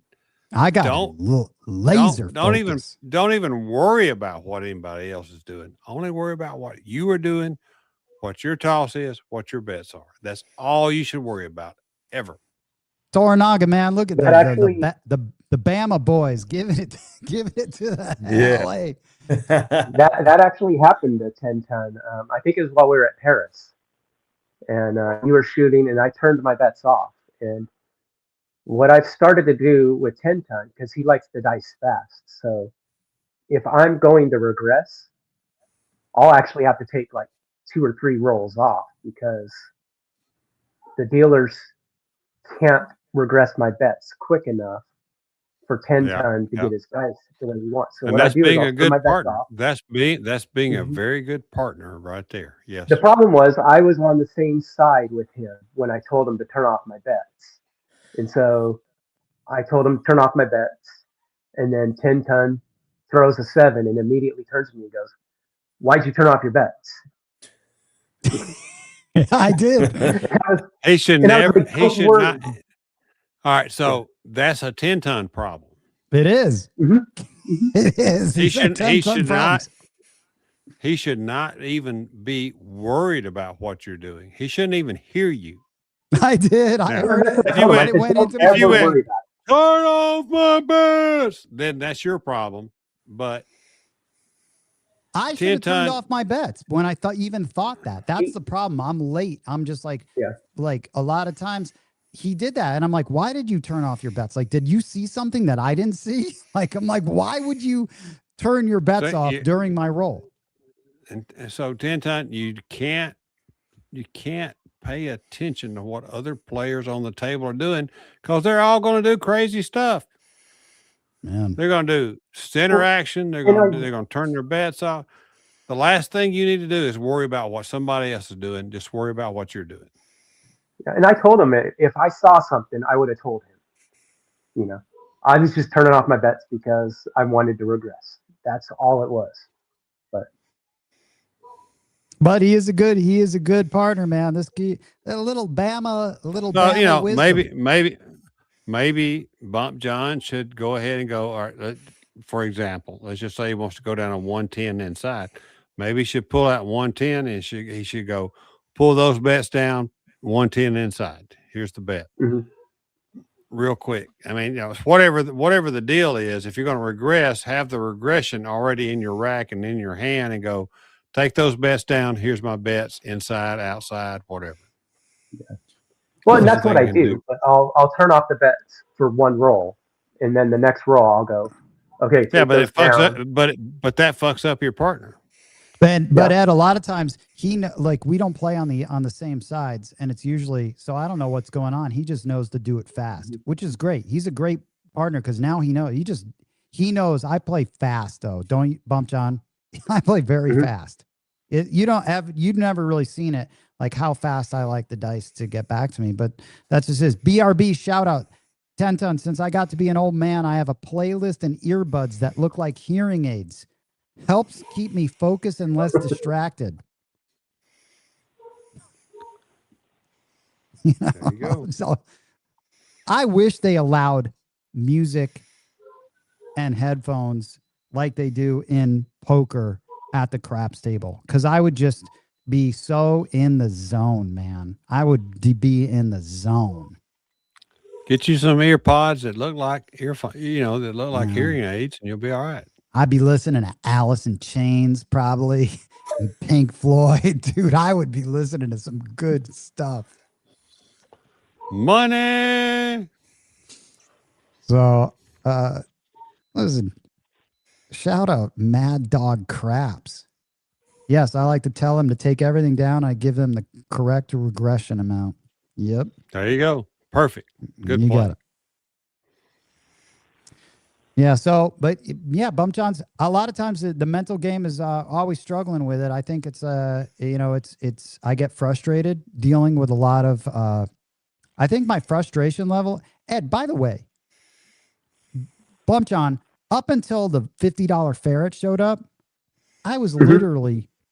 I said to myself, I might have said someone, you guys will laugh at this. I played perfect fucking textbook craps. It was a masterclass, Ed, in how I was up. I was up a couple thousand, but for all of those shooters and the dome player, it was an absolute masterclass on treading water, getting the water out of my boat, making money, staying even that whole time. It was a beautiful thing to behold, only for me to ruin it at the end. Self-destruct and ruin it. Up until then, it was literally a masterclass. I think I was so proud of how I played, but I was getting so frustrated by that time, and all it took was one thing. 2,000 and you didn't walk away. You are correct, sir. That's the problem. That's the problem, not the $50 ferret. The problem is you didn't walk away a winner. Why didn't you just drag me out of there, Bump John? Well, I gave back a bunch of money too. I at least finished even, but I gave back way too much. I think I had doubled up my bankroll. Oh my God! Gave it all back. Finished even. Listen, Will, with the comedy, 10-ton, get yourself some hearing aids that have King Dice's instruction on the play-by-play. That's fun. Yeah. Yeah. He's going to be here. He's going to be making an appearance on this show. I can't wait to pop in on that show. Everyone's coming on here, man. It's an equal opportunity, right, for everyone in the dice world. But yeah, my mental game is very different. Late night, like at Aria, it's complete peace. There's like totally in the zone, so smooth. I think it's like I've just had my fill, Ed. I don't know what it is. I hate ferrets. I hate them. I hate them. I hate them. I hate them. I can't deal with them anymore, Ed. I just can't. I hate them so much. Well, we've made them popular. Ed, okay, listen to this though. There's a distinction between someone that doesn't know how to play the game and is like a newbie versus a ferret, which is a very derogatory term. That is like derogatory because you should have learned the game by now. That is what a ferret in my head means. It's like, you know better. You've been playing long enough that you should not exhibit these behaviors. A ferret is not a new player that is like just a babe in the woods. You know what I mean? Right? You let too much shit bother you, 10-ton. Don't you think that there's a distinction between a ferret I and never a new even player? know if there's a ferret at the table. Oh, man. Oh, man. If I'm shooting, I don't know what's going on. Pete says King Dice is an athlete. Yeah, he is an athlete. Athlete's foot. Oh man, oh man, oh man. I'll tell you what though, man. I gotta tell you, for King Dice though, he stressed shooting and he helped with the popularity of the game. You got to put those up in the pros column. Yep. Yeah. I beg to differ a whole lot. Oh my God. A whole lot. I will beg to differ a lot. Hey, listen. That being said, I know people who played on a table with him, and therefore I consider myself an expert on don't play with him. I mean, I played at a table with him, dude. And I tell you what, Gold Coast might as well, like, they was so tough walking out of that casino with that money. I mean, you were playing where? Gold Coast. Did you say you were playing at the Gold Coast with him? Yeah, I was. I don't even have to comment because I won't even walk into that place. Oh my God, I haven't been. You can't go in there anymore now. No, nobody who's a craps player goes to the Gold Coast. Period. It's like going to the Rio and playing $3 craps. Nobody ever. Play my rant video. Nobody plays at the Gold Coast. Oh, you know what, Ed?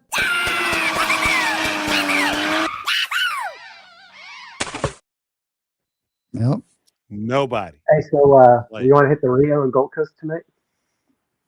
Y'all, you go right ahead. You guys go right ahead.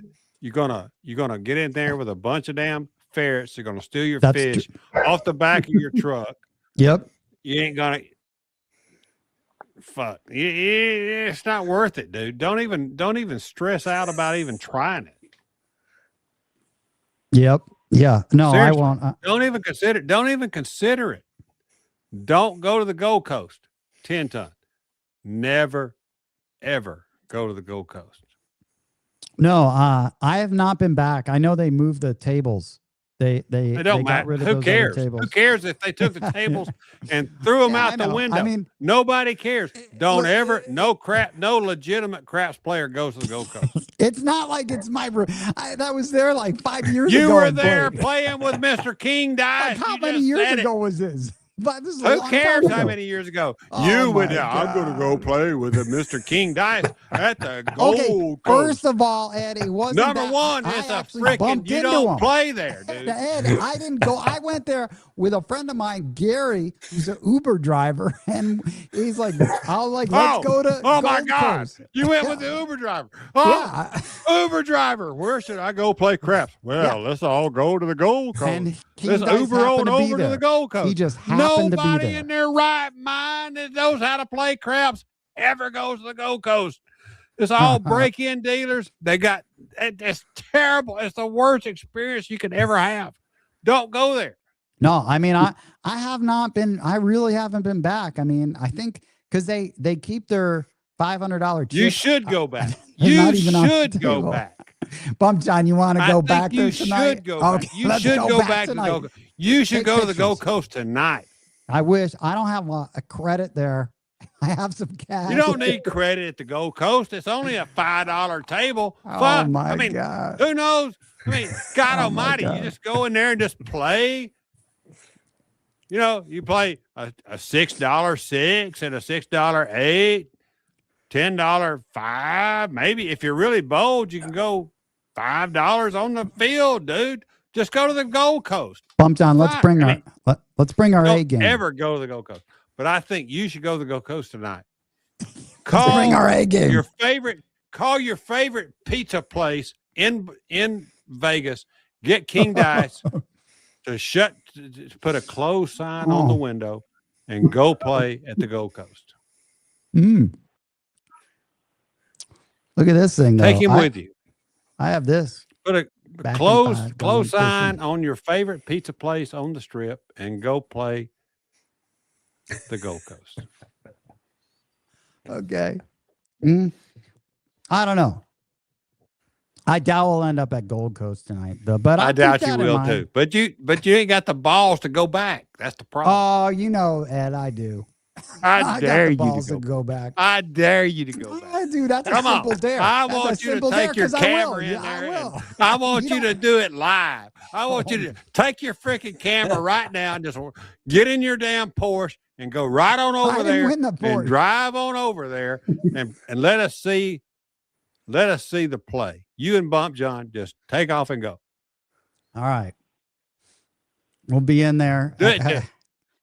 Do it to it. That's it. I want to see Bump John. Go Coast. Dude, challenge accepted. Right, Bump John? We'll go in there and destroy that. Destroy that And as place. soon as What's you're your- broke at the Gold Coast, go right across the road over there, right next door to the Rio, and play $3 craps. Do it. Well, I've only played at the, Do you even know what a $3 6 pays? I don't know. A $3.06. Come What on, the dude, hell? because that's all you're going to have left. If you go to the Gold Does Coast, it pay you $3 ain't and a going to half have much dollars? left. Does Pays it pay three and a three half. and a half? A $3.06 pays $3.50, right? Yeah, but I've you're not never going to been get the asked half. that question. Yeah, I think they got silver there. You're not wow. going to get the half. You're only going to get the bottom. You're going to get the 3, not the 3.5. I mean, listen, I will go. Challenge accepted. Bump John, when I have some cash, I'm going to go to the Gold Coast and I'm going to walk out of there and with all of their. I want to see it on video. chips. I Oh, want man. video. I want video. I want to see them little sparkly $100 chips that they've got there. They they have some cool chips. They're black. They're like they've black, got these well, black. you know, there cool are $100 chips, therefore they are black, but they got that I little like their sparkly chips. shit on them. They got that little guy riding a horse and all that bullshit on there. They got, turd brown is their $1 chip. I mean, go play there, dude. Knock yourself ATS out. Hunter, tell us how you truly feel. take King Dice with you. Hey, Ed. Make sure he Listen. brings his accountant. Make sure he brings his accountant so that he can borrow money for all those hardware bets that he's losing on the come out. So Ed, you listen, I think it's Ed, you want to, since you're here, oh man, always a good time with Ed. Hey, I have hey, no filter. Toronaga. I have no filter, 10 ton. You know that. Toronaga, it's probably a good time to say, didn't again. I have an advertising agency. You never guess it because I don't advertise the things I should be advertising. Casino Tears Podcast, Season 3, Episode 107 was just out. We're going to do Episode 108 coming out, Patreon only next week. Ed, support the show. We made a new one. We made a new support the show little thing. ETG. We did. You ready? You ready for it? All right. We're going different every time. I could play the hits for you with Punch the Monkey, which Bump John like, but here's a new one, okay? Mm-hmm.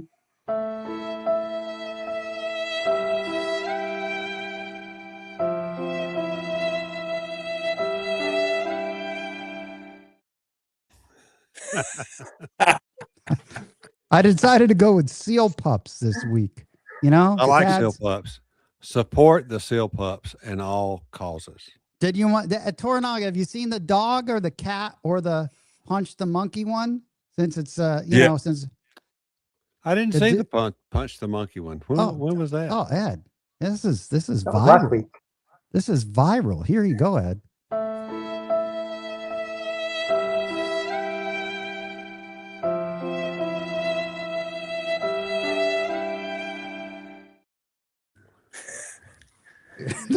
That is pretty funny, Ed.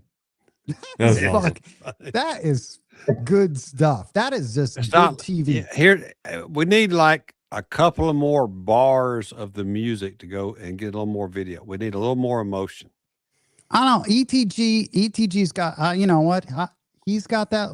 I'll tell him. Tell ETG, I want a couple of more bars of the music so that we can get a little more video in there because it just kind of abruptly ends. I'd like to see a little bit more of the teardrops coming down.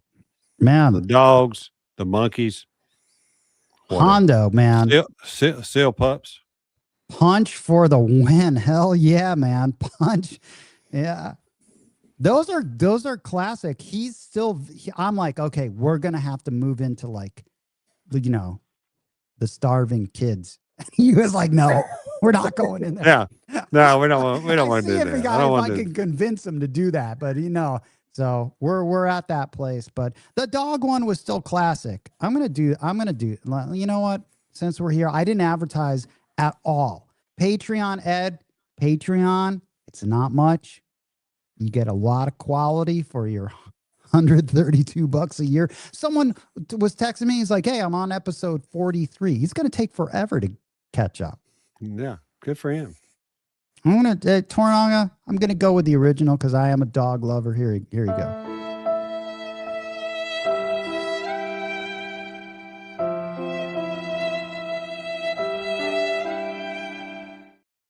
Sorry, those are great, man. Those are just. That might be my favorite. There's nothing like a sad dog, right?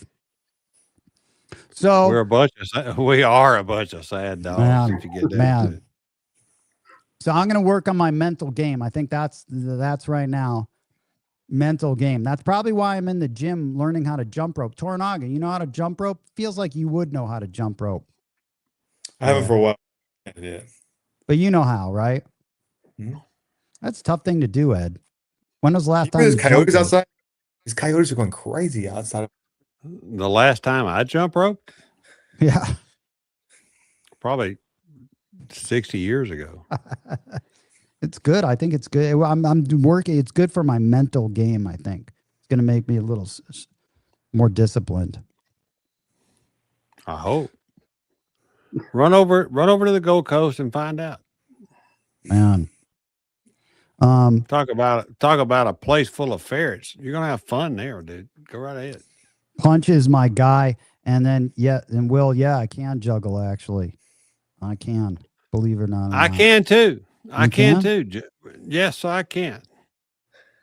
Yeah. Hey, just mean juggling women, Tenton. Well, that's a good one. The Toronaga with the win right there. That's a good one. Yep, that was a good one. That was a good cut. Yep. Bing, right there. Matt Hatter said he heard coyotes outside also. Coyotes are everywhere. It's like the new ferret. Mm. They're So, everywhere. Let's see. Well, yes, I did. Reaper. Yep, I did. So I think, listen, man, I think if we hit everything that we'd want to hit right now, for anyone that I missed, I know I've got some other stuff in here, but Ed? Yes, sir. I think Ed, Toronaga, Bump John, what do you think? Time to end this stream. But Ed, do you realize so on this count we're like at 90 whatever people watching right now, that's pretty strong. But the straight up weather channel, the weather cam, Ed, it gets over 100 views. Yeah. That's funny. With no talking, just some music, just have the camera on this. I mean, but hey, let's go to a little we can go to a little live strip cam, man. I've never had 5 windows up here either. Yeah, it looks good though, huh? It does. You're getting there. You're figuring out how to use that mouse of yours. Yep, man. So what do you think, guys? Calling it another Thursday. I think you know who's going to be on next week? Oh, you know what? Pete asked. Let's do this here. Pete asked, Bump John, what's your most common dice sets? He's got one, dude. I know what it is. Go ahead. I've actually got 2, depending on where I'm shooting from. If I'm shooting from stick left 1, it's the 1-4-4-6. And if I'm shooting straight out, which I rarely ever do anymore, it's 1-5-4-1. No, that's not it. 5-1-4-1. Shit, I don't know what it is anymore. I'll have to figure it out. I'll figure it out. It's a good thing you don't shoot them straight out anymore, right? I know what it is when I set it up. If I have some dice on me, so you go with a hardware set with the 5s on top, and then you rotate the right die once, and then rotate it to the right one. So I don't know. Will for the win with the so the takeaway is the silent weather cam is more entertaining than this show. Absolutely. That is funny. That is funny. Dude, Will is a very funny dude. This guy is Will, you're awesome. And he said, yeah, look at. But that was funny though. Regardless, that's the funny thing is that the weather cam will probably always be more popular because this is such a niche game. It really is. Hopefully we'll grow it, man, with people like Toronaga. Every time you go out with Toronaga, everyone always, how many times do people say, Steve Aoki? Every time. Constantly. Right? Yeah. Selfies and all. I'm happy to oblige. Yeah. So, all right, ladies, time to fucking say goodnight. Oh, I was going to tell you, next week, Lip King representing the Boston area. I'm going to talk about the encore over there. That'll be very entertaining. Nice. Thanks, everyone. That'll be fun. Look forward to listening to it. So, all right, guys, I'm going to check out because you know what? It's way past my bedtime. It's not even midnight yet, Ed. You're good. It's 10:30 here. All right, Mr. I have to work tomorrow. Ed, thanks for jumping in. Appreciate it. We'll I talk to you overstayed later. my welcome. Have a good one. Talk to No, you I think it tomorrow, was great, 10-10. man. I think it was great. I'll say goodbye to these guys one at a time. All right, Mr. Roll to Win. Talk to you Good. later. Roll Tide. Yo, you guys. I think this is it. This is from the original Dice experience. You know that? Toronaga, I became really good friends with this guy right down here. If you Yeah, he's a lived good out dude. here, if you lived out here, we would all be shooting together. We'd have a crew. Oh, I know. Oh, You know? We would have a crew. one of these days, I'll start getting out there more. Oh man, this is the thing. I can't believe that we started at 6 p.m. too, because this is one of the only times we could have just been like, F you to all the East Coast people and started late, you know? We could have started like, we could have started this thing now at 9 o'clock. But we deliberately made it possible for the East Coasters, man. What happened to the 10-ton after one? I know. I had this whole thing, Toronaga. I wanted to be this 10-ton after one show and do this thing like literally after 1 a.m. And then kind of the only good thing about that is the name, right? Is the name. I don't think there would be like 10 people watching it, but who knows, man? You never know. Like there's Dude, people watching that weather cam.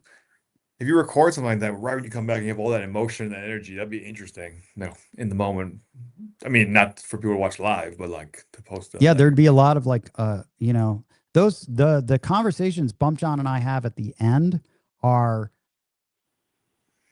very sobering, and we're sober. They are very beyond sobering because it's usually like, lately I think I've had a lot of. I should be up so much. I should be up. If only we fucking remembered them. We need a serious guide, like rule. By the way, I started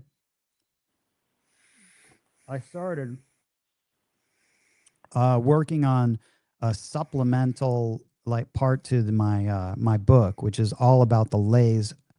And so I started writing that. It's pretty intense because I get asked a lot about that. And I think there's sweet spots. And obviously it's all because of you, Toronaga, because of that one night. And I have sweet spots at every level. And in fact, Reaper was talking to me earlier about what I would do for a 5.55. He's actually how I would cover a 5.55 ATS and on a random shooter. And I will only bet it 10-10-10 on a random shooter, but I will still put out a pass line.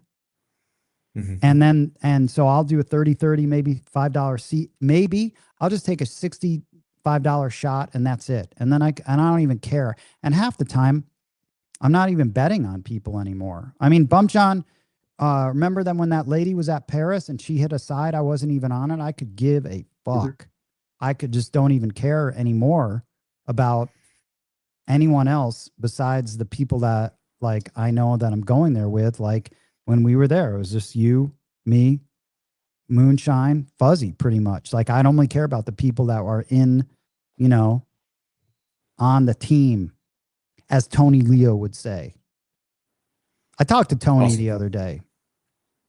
He's going to come on. Man, that's going to be a good combo because I'm like, I don't want to talk about the same shit that, everyone asks you about. I want to talk about what it's like to really be, because Tony is one of the people like Bo, where you can really talk about what it's like to be a Vegas player. And to be a Vegas player is a unique experience, Bump John. I mean, we have the opportunity to be, it's a rare opportunity to be a craps player in Vegas that's playing so much. Like it's on us, like these mistakes. I shouldn't even be making these mistakes at this point. But you can play perfect and you could play great. And then you could still, it's the stuff outside of the table that fucks up your game. And like that random frustration, what went into me being so frustrated for the $50 ferret? Like, why did that? Because maybe it's all these little things, you know what I mean? Which happen off the game, which you should be able to control. But you know what I mean? Normally, like normally I'm not so amped up and angry that I would react like that. But then I'm not good when I go on tilt. I don't know how many people are, but when I used to go on tilt and poker, you play reckless, you make mistakes, you know? Mm-hmm. Yeah. And then Huggy Bear, I think that talk with Tony, it's going to be great because Tony has some really, him and Bo, to be in Vegas this amount of time, they're like just OG players and that's what I want to talk to them about, that angle of playing. And Tony he's saying a lot of the right things, which is why he goes out and plays so late, which is exactly the only time I find true zen and peace at the table. And I've told you this, Bumchan, you're like, why don't you play at Aria more? I'm like, you're fucking right. Because after Palms that night at 2:33, I went to Aria. And Toronaga. It was so fucking awesome.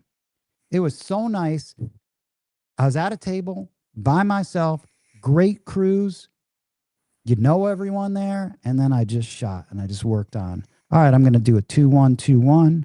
Cool. Let's see how this goes. You know what? Let me go with a 6-4-3-2 because it works really good on the bouncy table. Hit a small. I made like fucking point after point after point. And then I'm walking back. I'm like, why did I just not max odds all of my points? Right? Mm-hmm.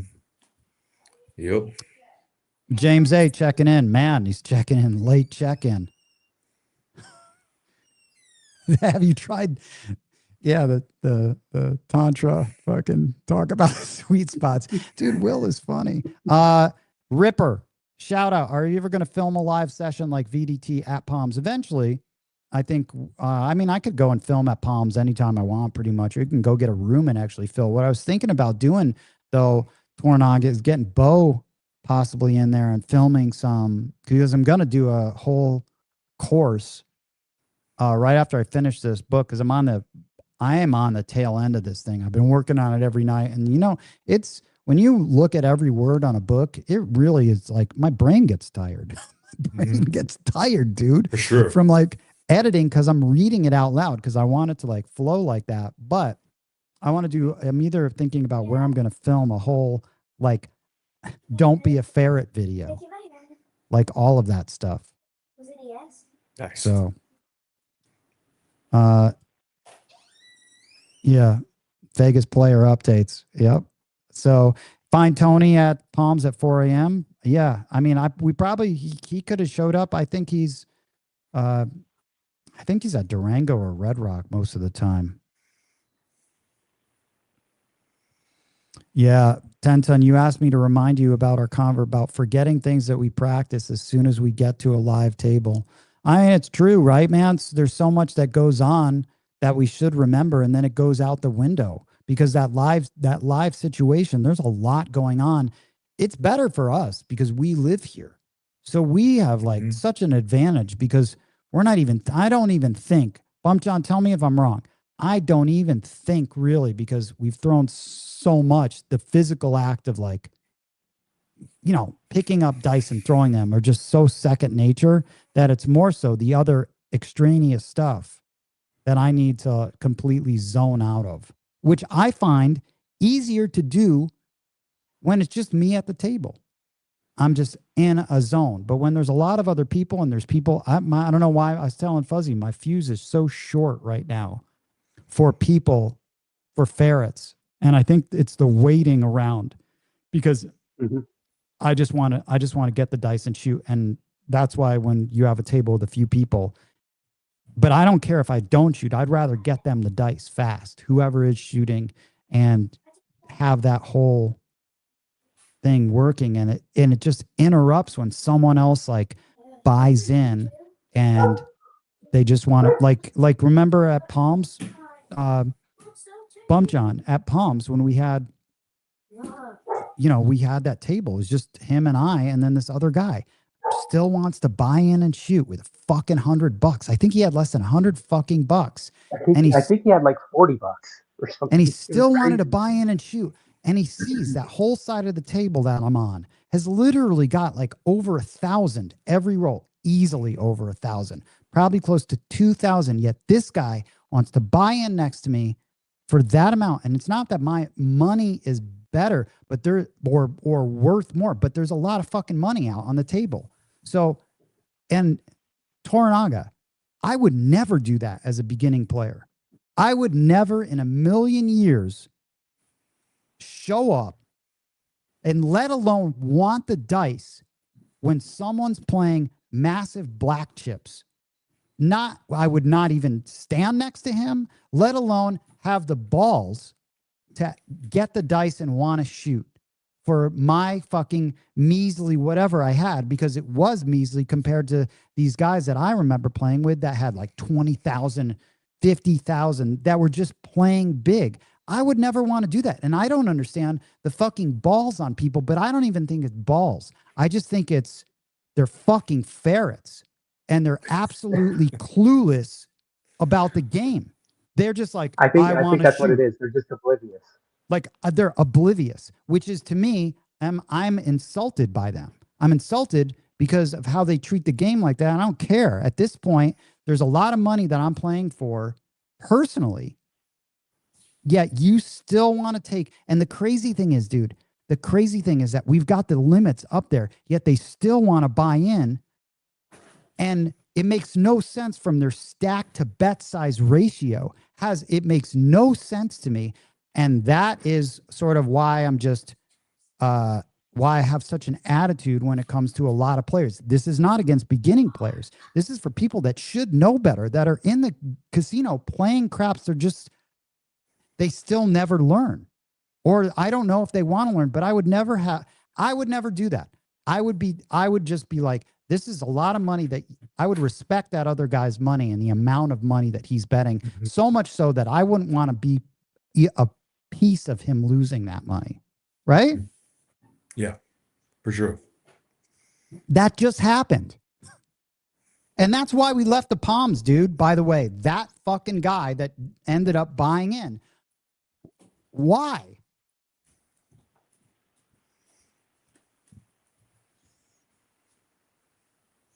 Do you guys have any answers for that? No. Yeah, I don't know. I just don't know. So, oh my God, dude, this is funny. So, Pete, have you heard the David Blaine story about a dice player who could always throw one of the dice to a certain number? Any truth to it, or just an urban legend? Here's a truth. You know where I get all my tattoos from, Mark Mahoney? That's where I met David Blaine. I met David Blaine there in his, along with so many other people that I've met in that little back room on Sunset. But David Blaine was one of them. You know who else I met in there one time? Danny Trejo was there getting a tattoo, dude. So was Rita Ora was back there that same night. And then Lady Gaga was there one night when I was getting a tattoo. It was fucking hilarious, dude. A lot of people that I've met in that. But I've met David Blaine back there because the guy that tattoos me tattoos him. But I haven't heard that. I mean, that's got to be urban legend. Yeah. All I know, I'd be a lot better dice player if they just let me throw one die. Ooh. If you could do a 1, why couldn't you do 2? Well, I'd never roll a 7 if I could throw one die. I just bet the lows and go to town. So, well, Toronaga, wish you were here. I think Bump John, we're going to go out tonight. Me too. I don't know where we're going to go, but we should go out somewhere tonight. Late. Well, it is ladies' night if we want to head out to Durango. Oh yeah, dude, it is ladies' night, lady ferret night. Okay. Lady ferret night. I don't mind lady ferrets. So I don't know. That's an option. Maybe we'll go out there. But Toronaga, try to convince the wife to move out here. Appreciate you you coming on the show, man. Appreciate it, dude. Love you guys. This is the best. You know, Toronaga, I don't know what else we could do to grow the game except like just try to keep connecting people and you know. Yep. Maybe not be assholes to ferrets. I don't know. We're but Bump John, you and I are both so nice to new players. Yeah, You and we I are both overly nice to new players, to showing them, because you recognize they're not yet ferrets. They haven't, Yeah. they could almost like, they could either like evolve into something else, or like, it's kind of like, It's early intervention is what it is. yeah, that's so funny. Mm-hmm. Well, Toronaga. Yeah. I'm going to end this with let me just play your thing one more time. I don't know if you saw this, Bump John. Check No, this I out. wasn't watching.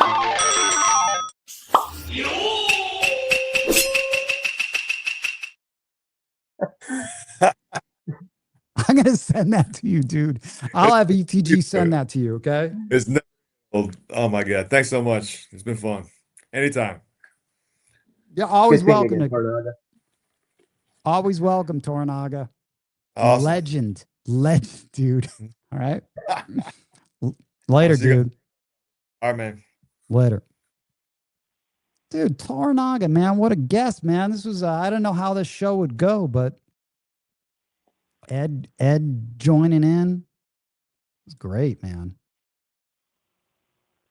Toronaga is a good guy. I like him. Yeah, super good. Bump John, where are you right now? Are you at your place? Check out Vegas. Mm-hmm. Sweet. I don't know. Oh, that camera's going to the. Oh, that's you. I was like, Yeah, what the fuck is moved. that? Oh, it's moved to the. Yeah, crazy, man. Yeah. So, let's we'll call it, man, and we'll head out tonight somewhere. I'll see where Moonshine is, and we'll try to play disciplined, under control, and focused. But man, I'm telling you, man, late night was so nice at Palms. It was just me. And we met this guy, Joseph is his name. He's a nice, super nice guy, man. That table is great. That Crapless table, late night at Palms, you guys. A plus crew. Yeah. I wish that crew didn't work the Crapless table so much, though. They like to always put them in Crapless. But dude, I've been killing that. Both times when we've been there, I've killed that Crapless table. I was up big. Both times when we went there late at night, I've killed that table from stick right one. So I don't mind going back there. And it was so pleasant. So, that's what I feel like everyone should strive for, is finding those empty tables. We're lucky because we can do that. I realize so many people can't do that. So many people are so fucked for playing craps. I don't know how, like I was just talking to Reaper. I don't know if I'd have the patience to wait it out over that amount of shooters, dude. I just don't know if I'd have the patience. You'd have to start drinking again. Oh no, maybe, man. So, oh, dude, fucking double deuce, man. Double deuce. Ian, if you're still in, man, you can chime in, dude. I don't know if you have the link. I've been waiting for you. You've always got the invite to jump on this. I don't know, dude. It's always funny if he could get in. So I'm glad they finally let him out of jail after the Super Bowl. Oh yeah, Red Rock after 3 a.m. was really nice rolling solo, dude. There's nothing like it, man. Vegas as a craps player, late night, you can have some beautiful experiences playing at these tables. You can have great crews, mellow times. No one's there. That's when it's like becomes a real sort of shooter's dream.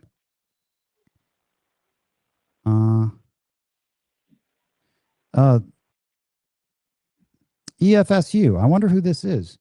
I was in Vegas for 3 months last year. I couldn't find 10 ton. 10 ton should put on a 10-ton calendar. Actually, you know what? I did have a calendar.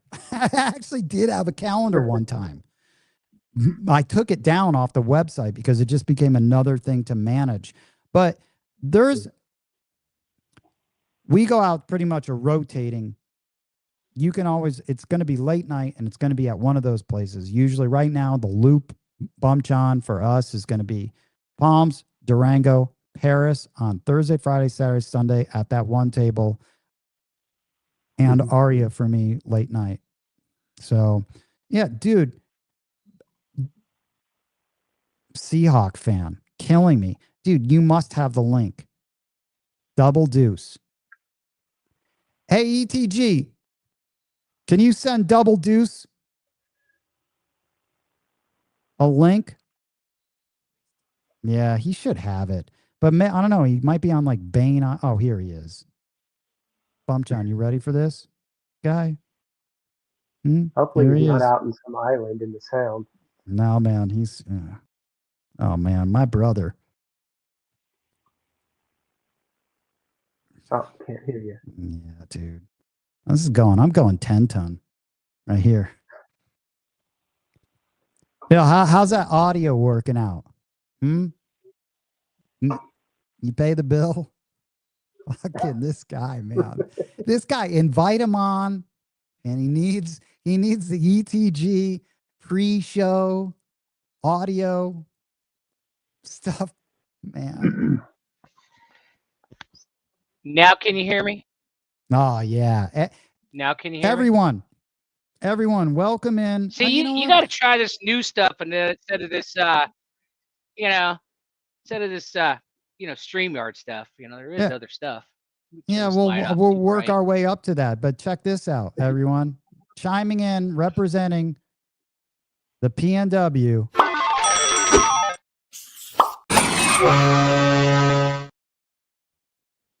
That spot. That's like in, It's like Golden Dale, Washington. Hey, don't man. you know where Seattle is? Dude, it's a PNW. Jeez, man. This is it, man. The Pacific Northwest. PNW, yeah, but still. Technically would that's be like what? Golden Dale. There's nothing there. It would be Washington, Oregon, and is Oregon, Idaho in there? Idaho. So look at that's solid, right in the heart of the PNW. It's solid, right in the middle. Yeah. Yep. Yeah. What's happening, buddy? What's up, boys? Nice show. Nice show, man. Ed was on fire tonight, dude. I love it when Ed's on fire. Yeah, that guy in one ear, out the other. Here's my crew, man. I said, everybody out said, you guys got to jump on tonight. Todd's on. Tony, Mark, the boys is on. Everybody's nice, on. Man. Nice. That's nice. We're trying to represent. We want a Casino Tier shirt that says PNW. That's what I'm talking about. I'll sell the shit out of those. Dude. Yeah. What? See, ETG. There we go. Make a note of that. Yeah. Casino Tiers. Yeah. What should it say? It shouldn't say Seattle, should it? PNW. Yeah, I'm fine with that. That's the hats I did. I mean, I made some really, hats it should when we say had our first PNW. show where like Alfredo came out and Jeremy came out. Yeah. Yeah. I mean, Seattle it's a lot better than Biloxi. I mean, you won't catch me wearing no Biloxi stuff. What about this? Hell yeah. Especially if you put a Seahawks logo in the back. You know what I mean? Oh, yeah. No, yeah, exactly. I got to go hang out with. Yeah. I think you should put a Sonic logo in the back. Hell yes. PNW. Look at all this. See? Yeah. Look at all these Seattle people that are still awake, right? Those East Coast boys have been in bed for an hour. Now it's time for us to take over your show. Still awake. In it's house. 9 o'clock. Well, I hope they're like. No, I'm talking about the East Coast. I know, like but the East still. Coast guys. Yeah, They're in East bed Coast, already. What is it? Midnight. Yeah, that's right. They stay up. They stay up late. Midnight. X-Man. Yeah, I don't know, man. Cinderella. There's the X. That's the man right there. Oh, check this out, dude. What's new, guys? That Craig talks, dude. Craig's in the house. I didn't get a chance to hook up with Craig. Craig was here. Yeah, he was there for just a short trip. He was posting pictures of him hanging out with Bo. I think he was there with Cool Whip too, Norm Whipple. Oh man, I love that. They were both there. I've never met him in person. And Todd says we don't want to be known as Seattle folks. Oh, so is that a thing? Is it? Well, I think there's a lot of people that are not from Seattle, right? Like Todd's a little farther south. You got Mark Boyce that drives all the way up from Washougal, which is like literally 5 miles away from Portland, and when we have a meetup, you know, he drives up usually to my house, and then we'll go up to the casino. So, but yeah, I mean, things are going well here. Where it's just really getting into it as far as crew wise. Just a lot of communications via text, via the Facebook. You know, I mean, it's been huge for us. We went out and played. A few of us met up in Snoqualmie and had a little fun run. How many people? How many people met up, nonchalant dude? one, and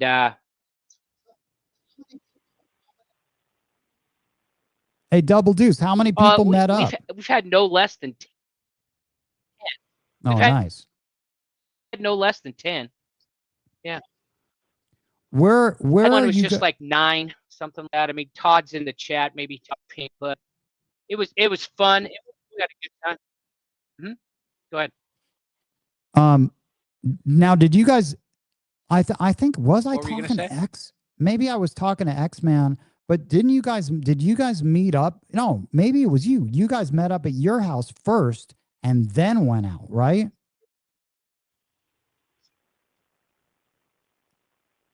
We met up. I don't know. You're cutting in and out. So listen, probably my yeah, internet it's yours. service from Xfinity it is. Again. It is. I mean, we met up. Yeah.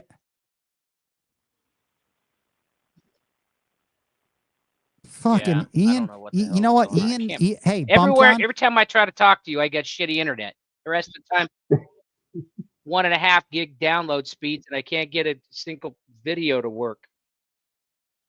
Yeah, so Ian, we're gonna change your name to like technical difficulties, double difficulties. Yeah, right. Double difficulties. That's what your new handle is in the Puget Sound. This guy. I think he's froze. This guy, man, invite him on the show, right? Invite him on the show. Sean R., does the PNW crew ever go down to Ilani in Southern Washington? You know what? That's a great question. I would ask this guy double difficulties, but he's frozen on the screen. I'm just going to leave him frozen. You know, I should leave him frozen. Oh, there he is, just out. We'll find out, Sean. Maybe he'll like splurge and buy like upgrade from AOL dial-up, and we could get him back on the show somewhere, right?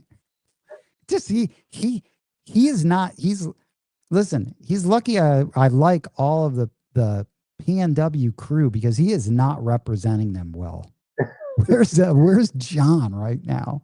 Huh? We'll have to make dude. How does this guy have? Or X-Man's gonna have to how does this guy have such shitty internet connection? Huh? How? John knows how to make it work. Double difficulty, dude. I like that. Yep. Yeah. Huggy Bear. Exactly. PNW needs to upgrade from copper to fiber. Yep. G-Dub, in and out between naps, man. I tell you, that's great. Dice Coach and I came up with my nickname. You know what's funny? Oh man, I work from home. All this guy. Shit. I'm just gonna let him struggle. We're trying to throw him a rope bump, John. We've tried to throw him a life preserver. Seriously. This guy is just swimming in the sea of technical difficulties. Oh, can you hear me? Oh, anytime. I know. I know. Yeah, I appreciate it. Thanks, man. I appreciate the love. I love when you make me feel bad about my $400 internet. Oh, yeah, right. Dude, first of all, listen, even though you're frozen on the screen, I'm going to allow this to continue because your football team won the Super Bowl. So you don't have anything like this entire year. Like zero sympathy for any Super Bowl winners. You're just out there and we're just waving to you in the sea of like somewhere in the Matrix. But you're looking good. You're looking good in that with that brick wall behind you. Fucking just struggling. Craig Talks, Dice Coach, and I came up with my nickname. He's going to call me Big Rig or Jackknife. I like it. I can't decide which. Decide on which. I kind of like Big Rig. Bump John, what do you have to say? Man, double difficulties. I wish you could get a connection going because we really want you on this show. We do. Everyone wants you on the show. You're representing that part of the country right now. And failing spectacularly. Miserably. Yep. Not representing it. You got all these guys in here. Listen, Husky. Yes to the Alani. Todd, we haven't been to Alani yet. X-Man, brutal. X-Man, dude, you want to jump on the show and represent anyone right now? Feel free. Because double difficulties, can't figure it out. It can be an ongoing thing with Double Deuce, who's now double difficulties. Anyone that wants a link, ETG will send the link to get a little. Now we got to get the Seattle PNW update, right? It is brutal. Yep. Oh, double tech. Little Pearls girl chiming in so late.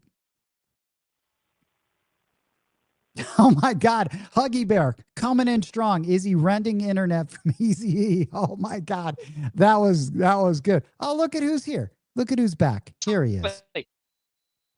Dude, I'm on my third internet. I did my Wi-Fi hotspot. I have 2 network ones. I work from home all freaking day long on Teams. Yeah. Jeez, I think it's your product, man. It's not. So we've had no difficulties. I do have Starlink, Todd. I do have smart ass. Just to get technical and just to submit into evidence. I don't know. Into the courtroom. Hey, Bump John. We have an uninterrupted signal, I'll give you the right? courtroom, you little skinny clown. Literally everybody.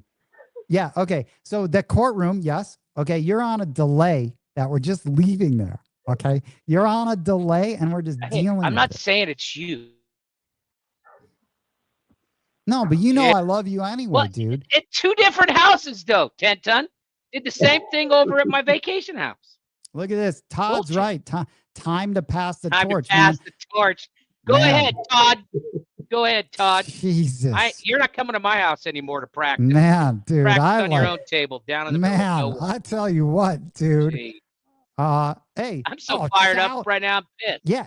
Good. You should be. Hey, like I said, you get no slack because Seattle won the Super Bowl. You realize that, right? Seattle won the Super Bowl. So we can just fuck with you all year long because you deserve it because you have a Super Bowl. Go ahead. Hey, you wouldn't know we won because you 2 clowns got up at halftime and left. Right? You didn't even watch the game. Oh my God. Oh my God. We were watching it from the table. Oh my God. Yeah, right? you know, and then you got it. And hey, everybody out there on YouTube, I hope this isn't glitching because 10 Ton says how he's the man at Palms, right? So he gets us free passes to go into the Super Bowl party.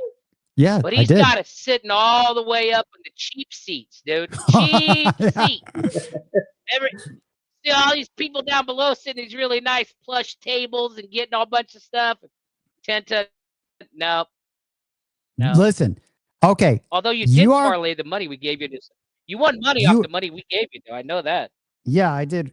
But listen, you are correct because I had never been to a Super Bowl party. So now I know what to ask for. But you could have been like, yo, dude. Oh, I know. Get the really good seats. I didn't know. I thought it was just going to be like, I didn't know they had tables. Well, I've never been in that place first. Oh man, back in the day, 10 ton, the reel had the best party because all Dude. of MGM went out there. There'd be 3,000 people for you guys to play the, World Series. Yeah. Fun. Yeah, Double I wonder Deuce if it's back my in the camera day. just sucking up too much heat. Double Deuce back in the day. My 85-year-old mom used to have a better connection than you did. Back in the day, she didn't even know how to connect, and she had a better connection than you do. No shit. Right? Fuck. Hey, really? Talk to Xfinity. No, I just want to know. I just want to know why this you're is Xfinity. why. I paid for 1.5 meg download speeds. Jeez. Well, how come? I mean, what the hell? Can you watch like movies? I even there? tried. What? How's this What are possible, you talking dude? about, dude? I'm serious. Dude, I should just run a speed test just to shut you up and Yeah, show it you to should run a speed Damn it. test or Like, run good some test. Lord. But listen, Chow says I like Jackknife. Then we can sing Mac the Night for you. Okay, I like this. So we got to vote for Jackknife. I kind of like Big Rig, but Jackknife's cool, man. I wonder what. Is I like Jackknife for Craig? Is that what? That's what Coach called Craig was Jackknife. Yeah, or Not a Big Big Rig. Rig. What do you think? I mean, we should take a poll. I wish I I like had Big Rig, dude. Really? He's a big rig, dude. He's a big rig. He's a big rig. All right, Dave Chow. Maybe it might be Jackknife, Big I don't Rig. know. I don't know. I don't see that when you have to do it. Yeah, but what does Jackknife have to do with dice? I don't know. Poor Ian, he's on a rocket. Classic. Man, I ain't coming on your show unless it's live. I'm gonna come down there and sit next to you clowns. Yeah, go ahead. Yeah. You're more than welcome to. But double difficulties. Do you actually think that we even went to the moon? It was April Fool's. There's no fucking way. All right. Yeah. All right. There's no way. That is classic. Right? That is classic. No Yeah, way. they're out there circling around your anus too, right? Yeah. Dude, yeah, I like exactly. jokes like that. I love jokes like that. Lowest common denominator jokes are the best for me. Okay. All right. Exactly. Yeah. Especially coming from me.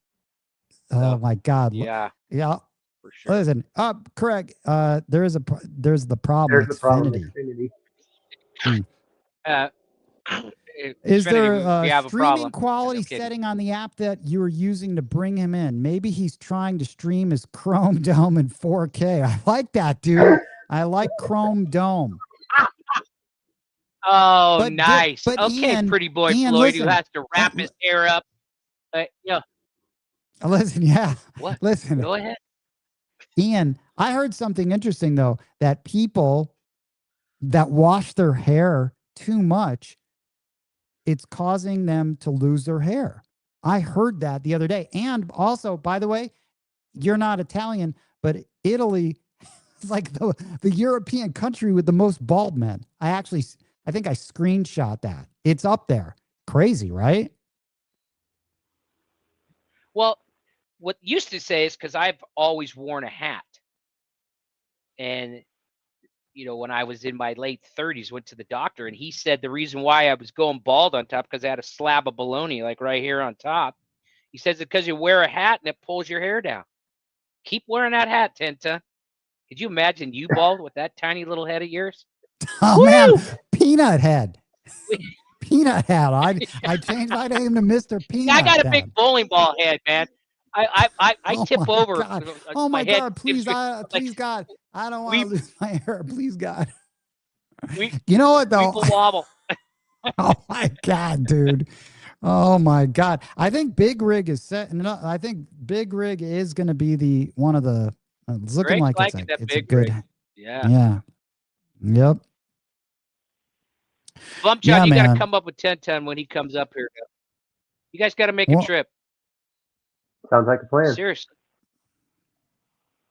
Yeah, Yeah. we'll see. Maybe it mean, might be. You I'll never hook know. you guys- Where I'll hook you guys.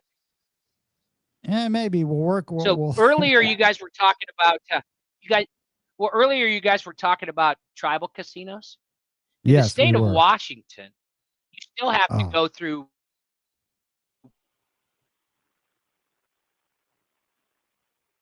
Man, I tell you what. You have to go through Yeah, I something. tell you what. You know what, Bumptown? We get so close. We get so close to some. Hey, double difficulties. We get so close to you giving us you just get to something juicy. I know. All right. Do you know how gotta be a setting horrible? on my? It's how gotta be horrible a setting on my part. No. Oh, really? Oh, really? Oh, really? No. Really? Really? Because we've been talking for hours. I'm telling you that it's something on your end. Whatever you're doing. 3 hours. Yes, I Call know. John. Call saying it's John. mine. I'm saying John it's mine. I'm knows. saying it's mine. I'm just saying there's got to be something. I don't know. I mean, I don't know what it is. Like, well, he doesn't use StreamYard. So what? That has nothing to do with this. DGen, I'll hook up with DGen, Dice DGen. I talked for 2.5 hours with DGen and OBC and never had any problems on StreamYard. I don't know why. Hey, it's just ETG.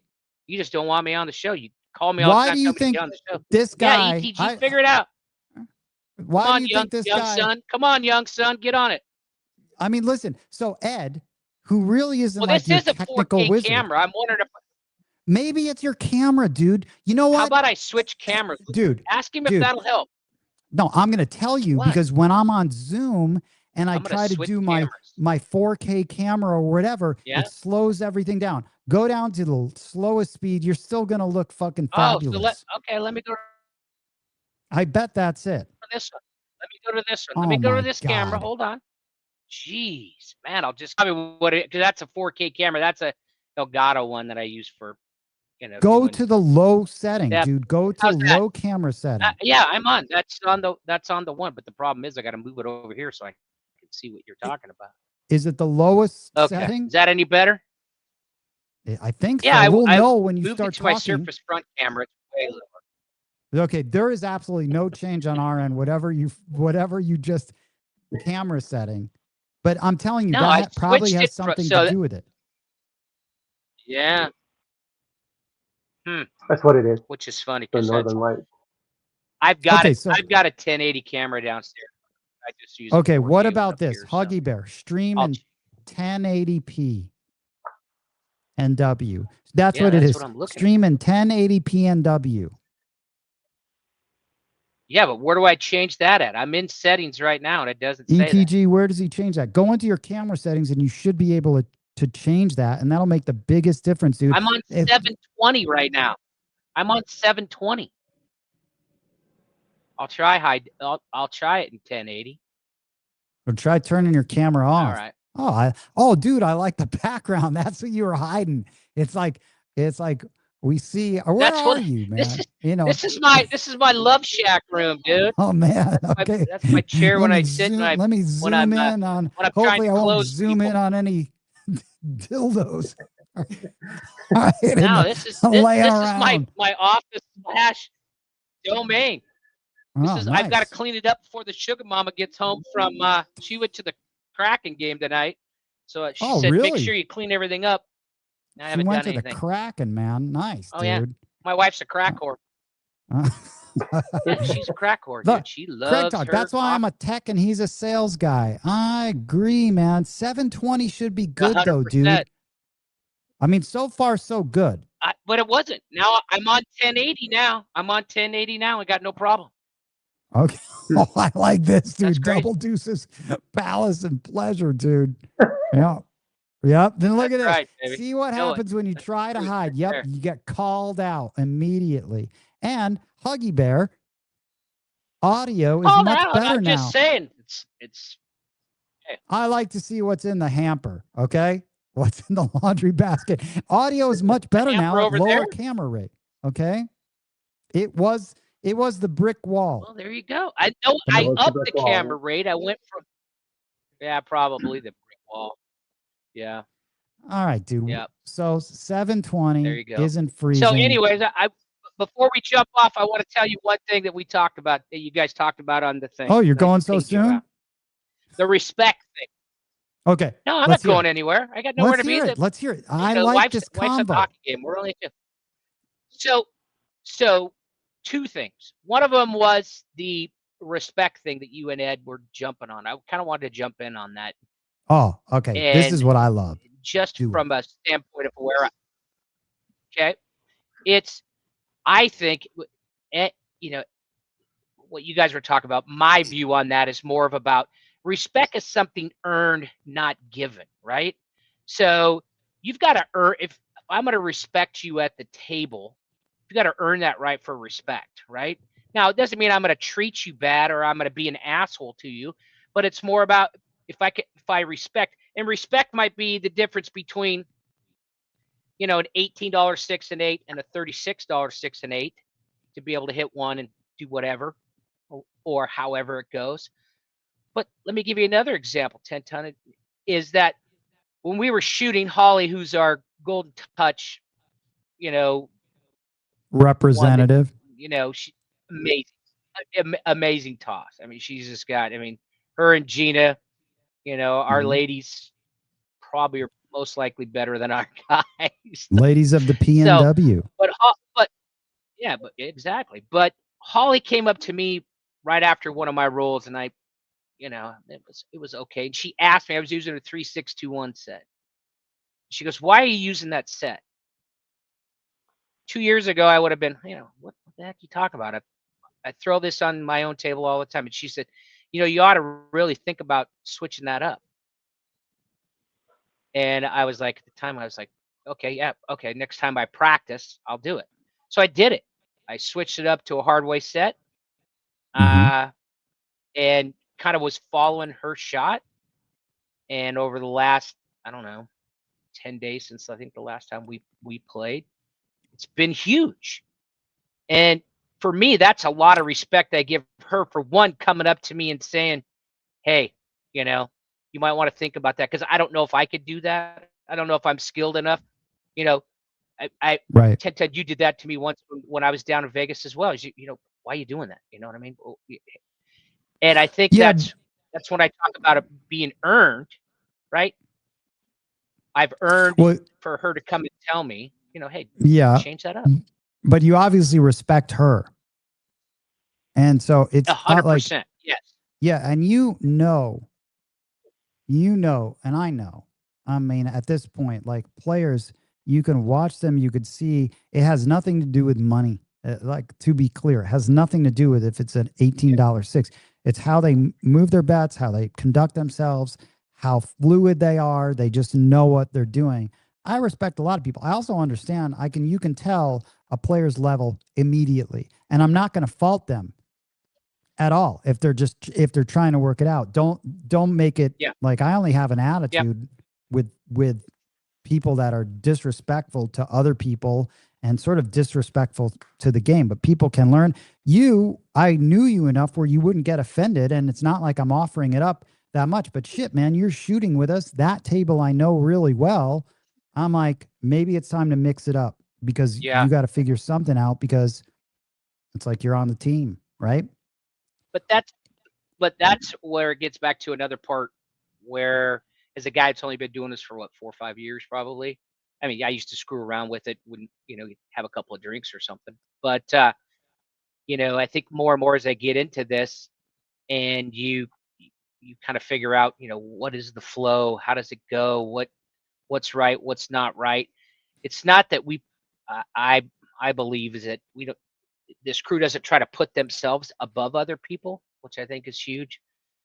You just, you know, you learn, like someone today in our chat, I think it was Brad or somebody else that said it, you know, how do you bet against other people? And it was so great because there's 4 or 5 different people that are chiming in and being able to, I think that's kind of what separates us from other places, is that when we have the ability to sit and talk things through, like Tony's a great guy for saying, you know, he'll come behind and say, hey, you're try this spot versus that spot, or you know what I mean? And who the hell's Tony? No one takes it personal. Who's Tony? Oh, Tony Wood. Todd, does Tony even have a handle? I don't know if he does. It should be like, he should be like, you know, I don't know. I'll have to think about it, because he's been hitting it lately. He's had a couple of ATSs lately. you know. And But it sounds like but our crew, I mean, there's a small crew and then there's a bigger crew. Go ahead. it sounds like you guys have a crew that your area is very different from a lot of the other areas. There's nothing like that here for us. The crew, the team is me and Bump John, right? I don't think there's a lot of, I don't know if the AC crew is really functioning like how you guys are. It feels like it's very much like a local, like a real sort of like meetup team. And you guys have a big group too. I mean, that would be pretty cool because everyone's kind of trying to get on the same page and everyone's working together. I think that's really cool. Like, I love that. Well, one of the things we're starting to do now is go away from, my home casino where we get private tables. Just a little farther south, 10, 15 miles south of where I live, there's where the Muckleshoot, another Indian casino that's got 5 or 6 tables. They have one of them that's a non-smoking table. But it's great because what'll happen is when people go out, Nepa's this guy's a juggernaut, man. He seems to go out every day and hit the tables, and he responds back, lets everybody know, hey, this is what's going on, blah blah blah. And I think that's the cool part about our groups is it doesn't matter who it is. I mean, they post in this Facebook post, which if anybody else out there is trying to get a team together, that was the best thing Craig did for the PNW was put that out there. And now shout out Craig. There's like 500 members. Holy nice shit, job, Craig. Dude. I mean, it's serious. 500? Yeah, there's over 500 people in that group. Yeah. What the hell am I doing with fucking what am I doing with Atlantic City and Biloxi shirts? Fuck this. That's what I'm talking about. You get those Seattle shirts. Well, I'll pimp the hell out of those. I'll pimp those shirts for you. ETG. Yeah. Get on the design, man. Let's come out with a PNW shirt. No kidding. Get on it. Another thing I want to thank you for is you sent me the magnet, the small round magnet. I did, man. Do you remember that? Of course. When I bought all that stuff and you threw. So for people that I've been using that every day, you want what I'm using it for? Go back and watch Ed, Mid-Atlantic Craps, and Sideshow Gamble. Ed did his first 2-hour coaching thing. Yeah. And for those of you that are looking for, you're going to cry for me? You're going to cry for me? That if you can't afford it, go watch that video. It's about 2 hours long. But Ed talks about hitting a spot. I put that thing in my spot on my table now, and it's made me, because I can move it. And my goal is to hit that, what is that? Probably a 2-inch round, maybe a 3-inch round. Yeah. I don't know how big it is. Maybe 2.5, something like that. Yeah. But it makes me aim for that spot. And Ed talks about finding that spot. But then I can tell when I'm on one side of it or back side of it or to the left or the right a lot more than I could when he first had you do it. It was like a yellow, you know what I mean, manila folder or whatever. But that's been huge for me lately. It's really got me dialed in and focusing a lot more, where exactly I'm throwing the dice to and how they're reacting from there, whether it's a line drive or drop shot or what have you. I just think that's for people that are looking. There's a lot of talk around here about practice rigs right now. What does it take to have a practice rig? I mean, one of the guys, Jeremy Brown, good guy, made Todd's table and then sold it to Todd, and then he didn't have a table. And I had one of those, those boxes that were bought from GC guys, just a little box, and so I gave it to Jeremy and some chips so he could keep practicing. I think that's the cool part about our area is that we are well connected, but we are starting to get out more. There's a Little Creek Casino a little farther south of here is going to have a competition, $1,250 for whoever has the best roll. A bunch of us are going to go down to that. Dude, farther Little Creek. North, Angel of the Wind. They have. I like those names, man. Angel of the Creek Wind. Casino. Yeah, dude, check it out, man. Craig sent him. Yeah. I just told Craig to send. I gave him the 10-ton phone. There's a 10-ton line. Oh man, hopefully he can text it over. Because I'd have to send these right now to this. I can, but Craig, is there a way you could send to that number? Look at Because Todd. he's sending me some cool ass pictures, dude. Man, if he can, then I could put them up on screen, dude. And yeah, there you go. Let's see if he does. Let's see if he does. Yeah. Well, I'm gonna wait for him before I think it'd be worth you guys is to come up here. That's what we got to find out from Coach, man. Hey, we got to find out from Coach Husky, what it would take for him and you two guys to come up here. Husky says this. What do we says, need to do? Hey, check this out. Husky, I'm new to the game, and this group at the PNW is very welcoming. This is Neff. He's lying to you. Neff ain't new, man. That guy can play. He says he's new, but boy, he's there. He's at every casino. Man, every time I talk to him, he's at a casino. I love him. Humble. Man, yeah. Maybe I have to send these pictures to myself. We've got some we've got some solid peeps though. You know what I mean? That's the reason why I think you talk about what separates it. It's, finding new people all the time. Like the first time we did a meetup a month ago, we try to do the big ones once a quarter. I got our host now said if we can guarantee him 24, he'll give us 2 private tables. That's pretty clutch. We can't get a private table anywhere else. I know Craig's trying to get us a private table somewhere. I know that I can't remember if it was Todd or Tony or somebody was going to ask around too. Dude, I'm sending Craig. Bring the people.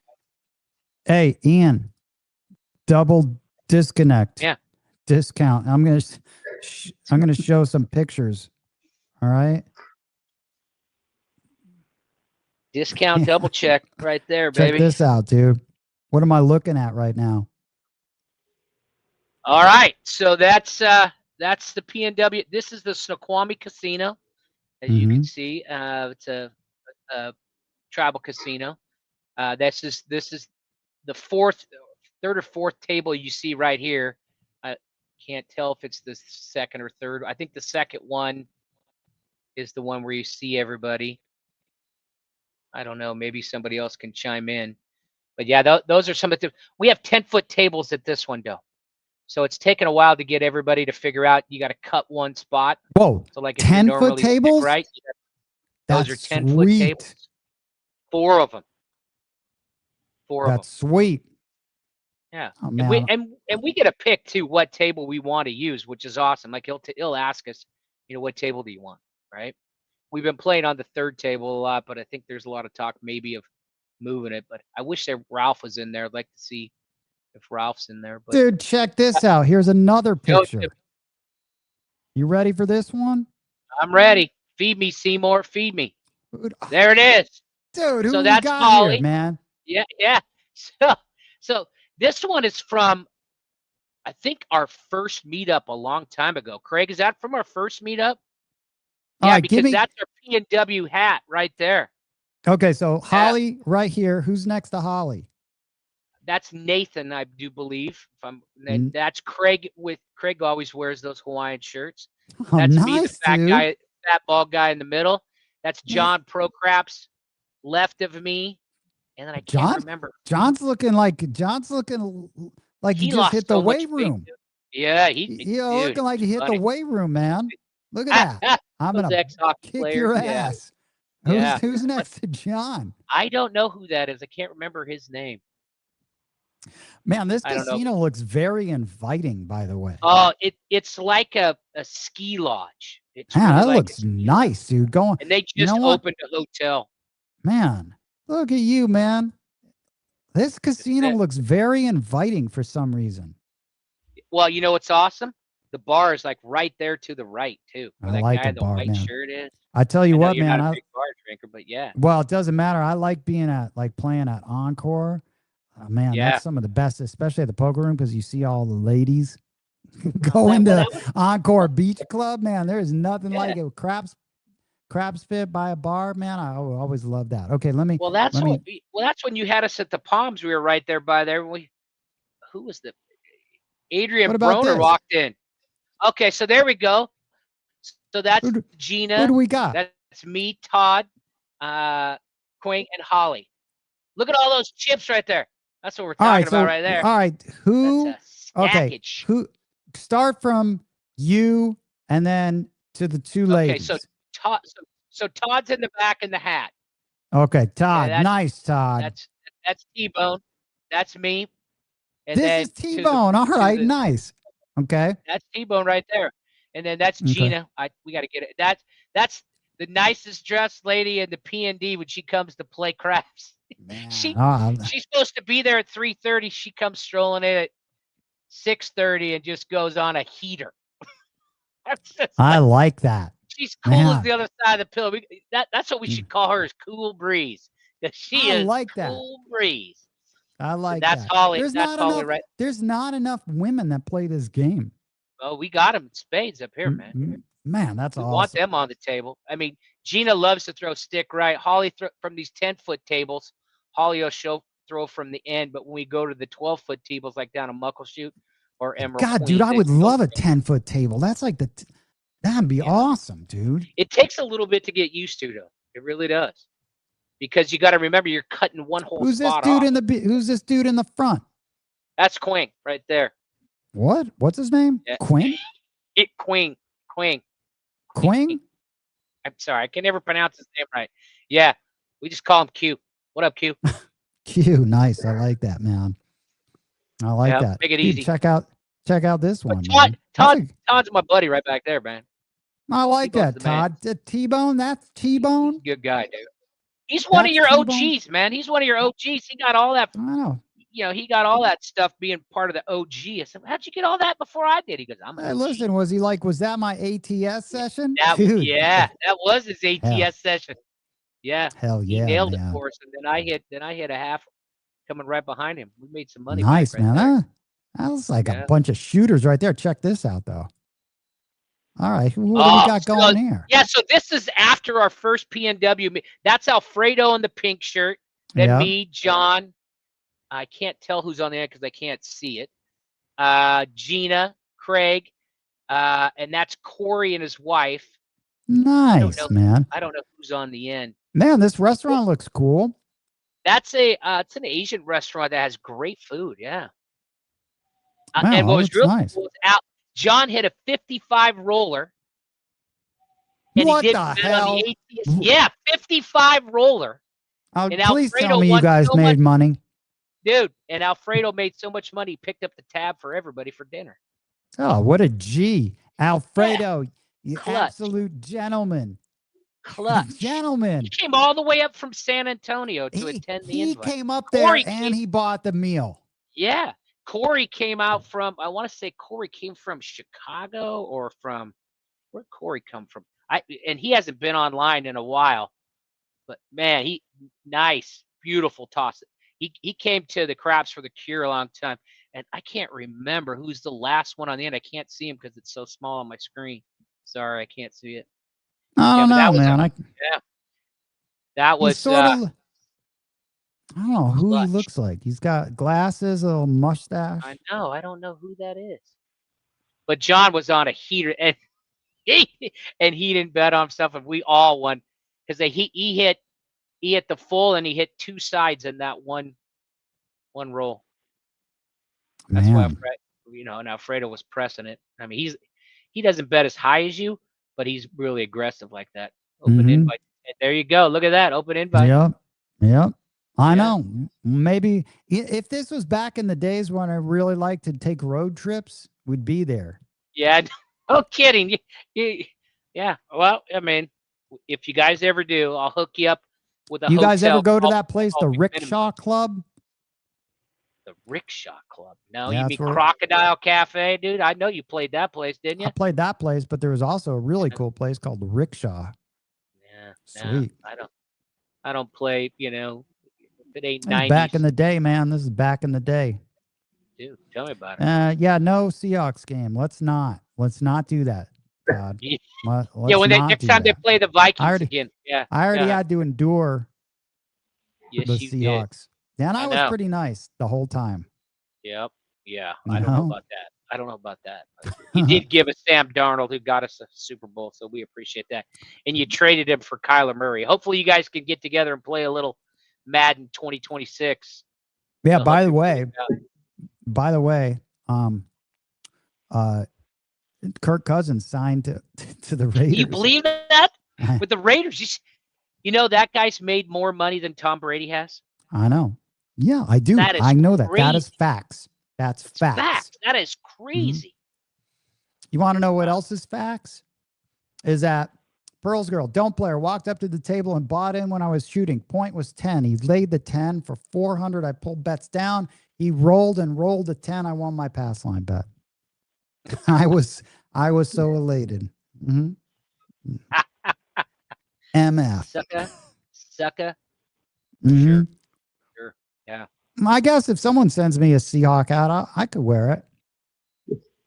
You won't wear it. I offered you a Seahawk jersey. I was going to bring you a Sam Darnold jersey to wear. Well, I mean, when you show up with it, I'm not going to turn it down. Oh, okay. All right, I'll remember that when I come down this summer for sure. There it is, right there. That's a sweet looking hat. Who gave you that hat? Is it really though? It's red. Bump John, dude, you should have. There's only 6 of those made, dude. Oh, I only made 6 of those. Okay, well, I'll sell it on eBay then. If there's only 6. There you go. I'll be up on eBay. No. The Give it to Bump John. He'll wear it. $10? I don't care. There's only 6 of some.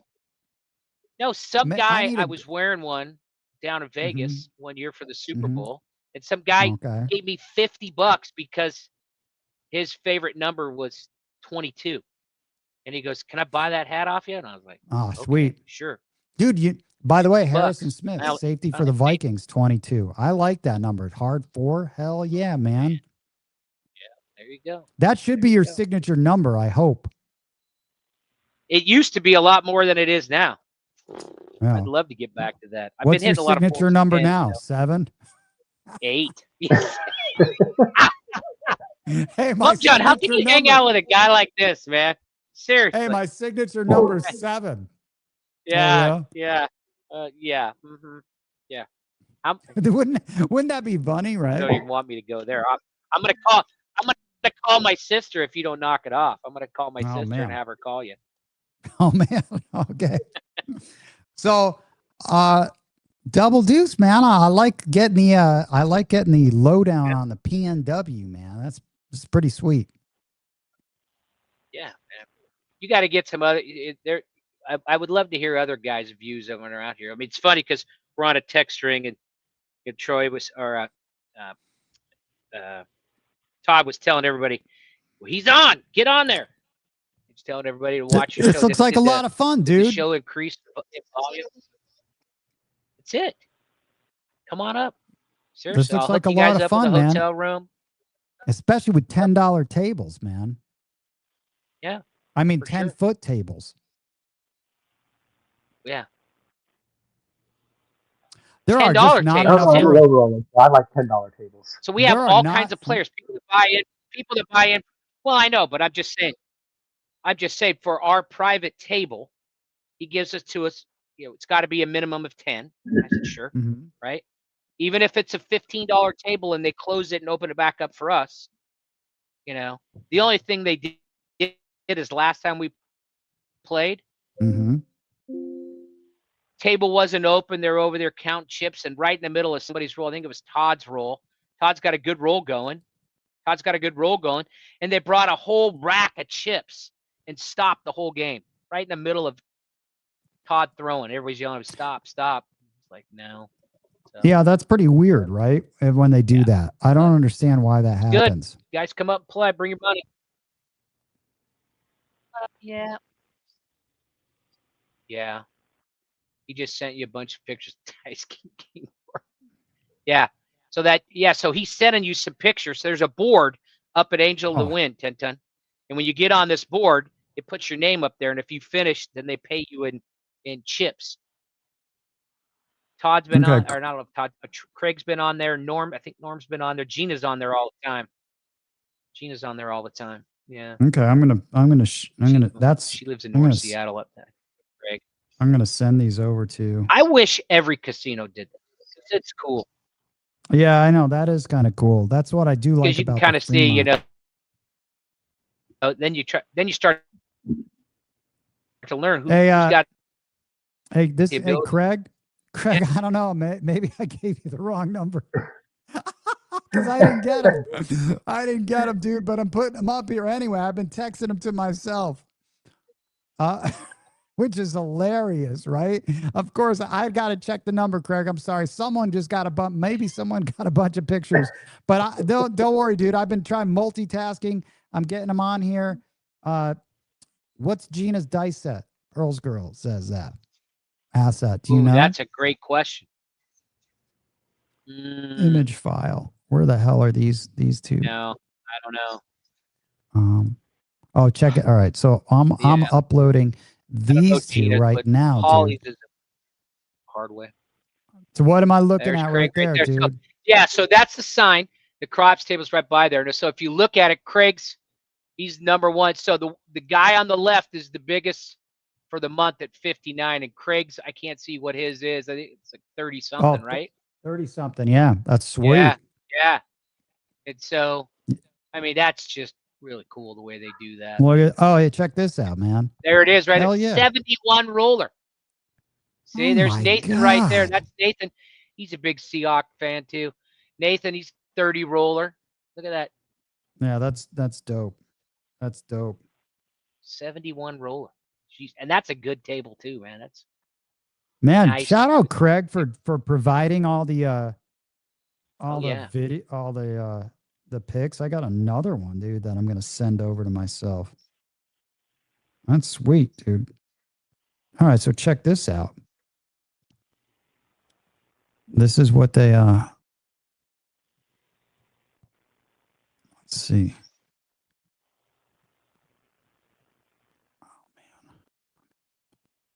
Oh, here it is. Hold on a sec. Hold on. Check this out. Let me see. Image file. I'm trying to find the one. Here it is. Here's one. This is what our whole crew. Angel of the Winds Casino. Dice King rolling like royalty. Isn't that cool? Yeah. I mean, I think it's cool. I mean, I don't know if anybody else thinks it's cool, but I think it's pretty cool that they take care of people like that and say, fuck, I just fucking got rid of it like an idiot. Well, you know. Here it is. I'm putting it back up there. Did you cry today because Stephon Gilmore retired? He did? Yep. I didn't know. He mailed it in. You gotta try getting out once in a while, dude. Get off those craps tables. I was jump roping today. Jump roping. I would almost pay. I will Venmo you some money because I would love to see you jump roping. I think, John, you got to admit that would be funny to watch that little guy right there jump roping. Can you do doubles, triples? No, not yet, man. I'm working on doing like 1 foot, then the other foot. I can't alternate, but I can go like 100. How and then can I can you go be so good at craps and you can't figure 25 and 25? I don't know. I tell you, man. That's classic, dude. That's yeah. But dude, the thing about respect, man. I would pay money to see some video there. Oh, man. Oh, dude, yeah. The thing about respect I just think it's for me, it's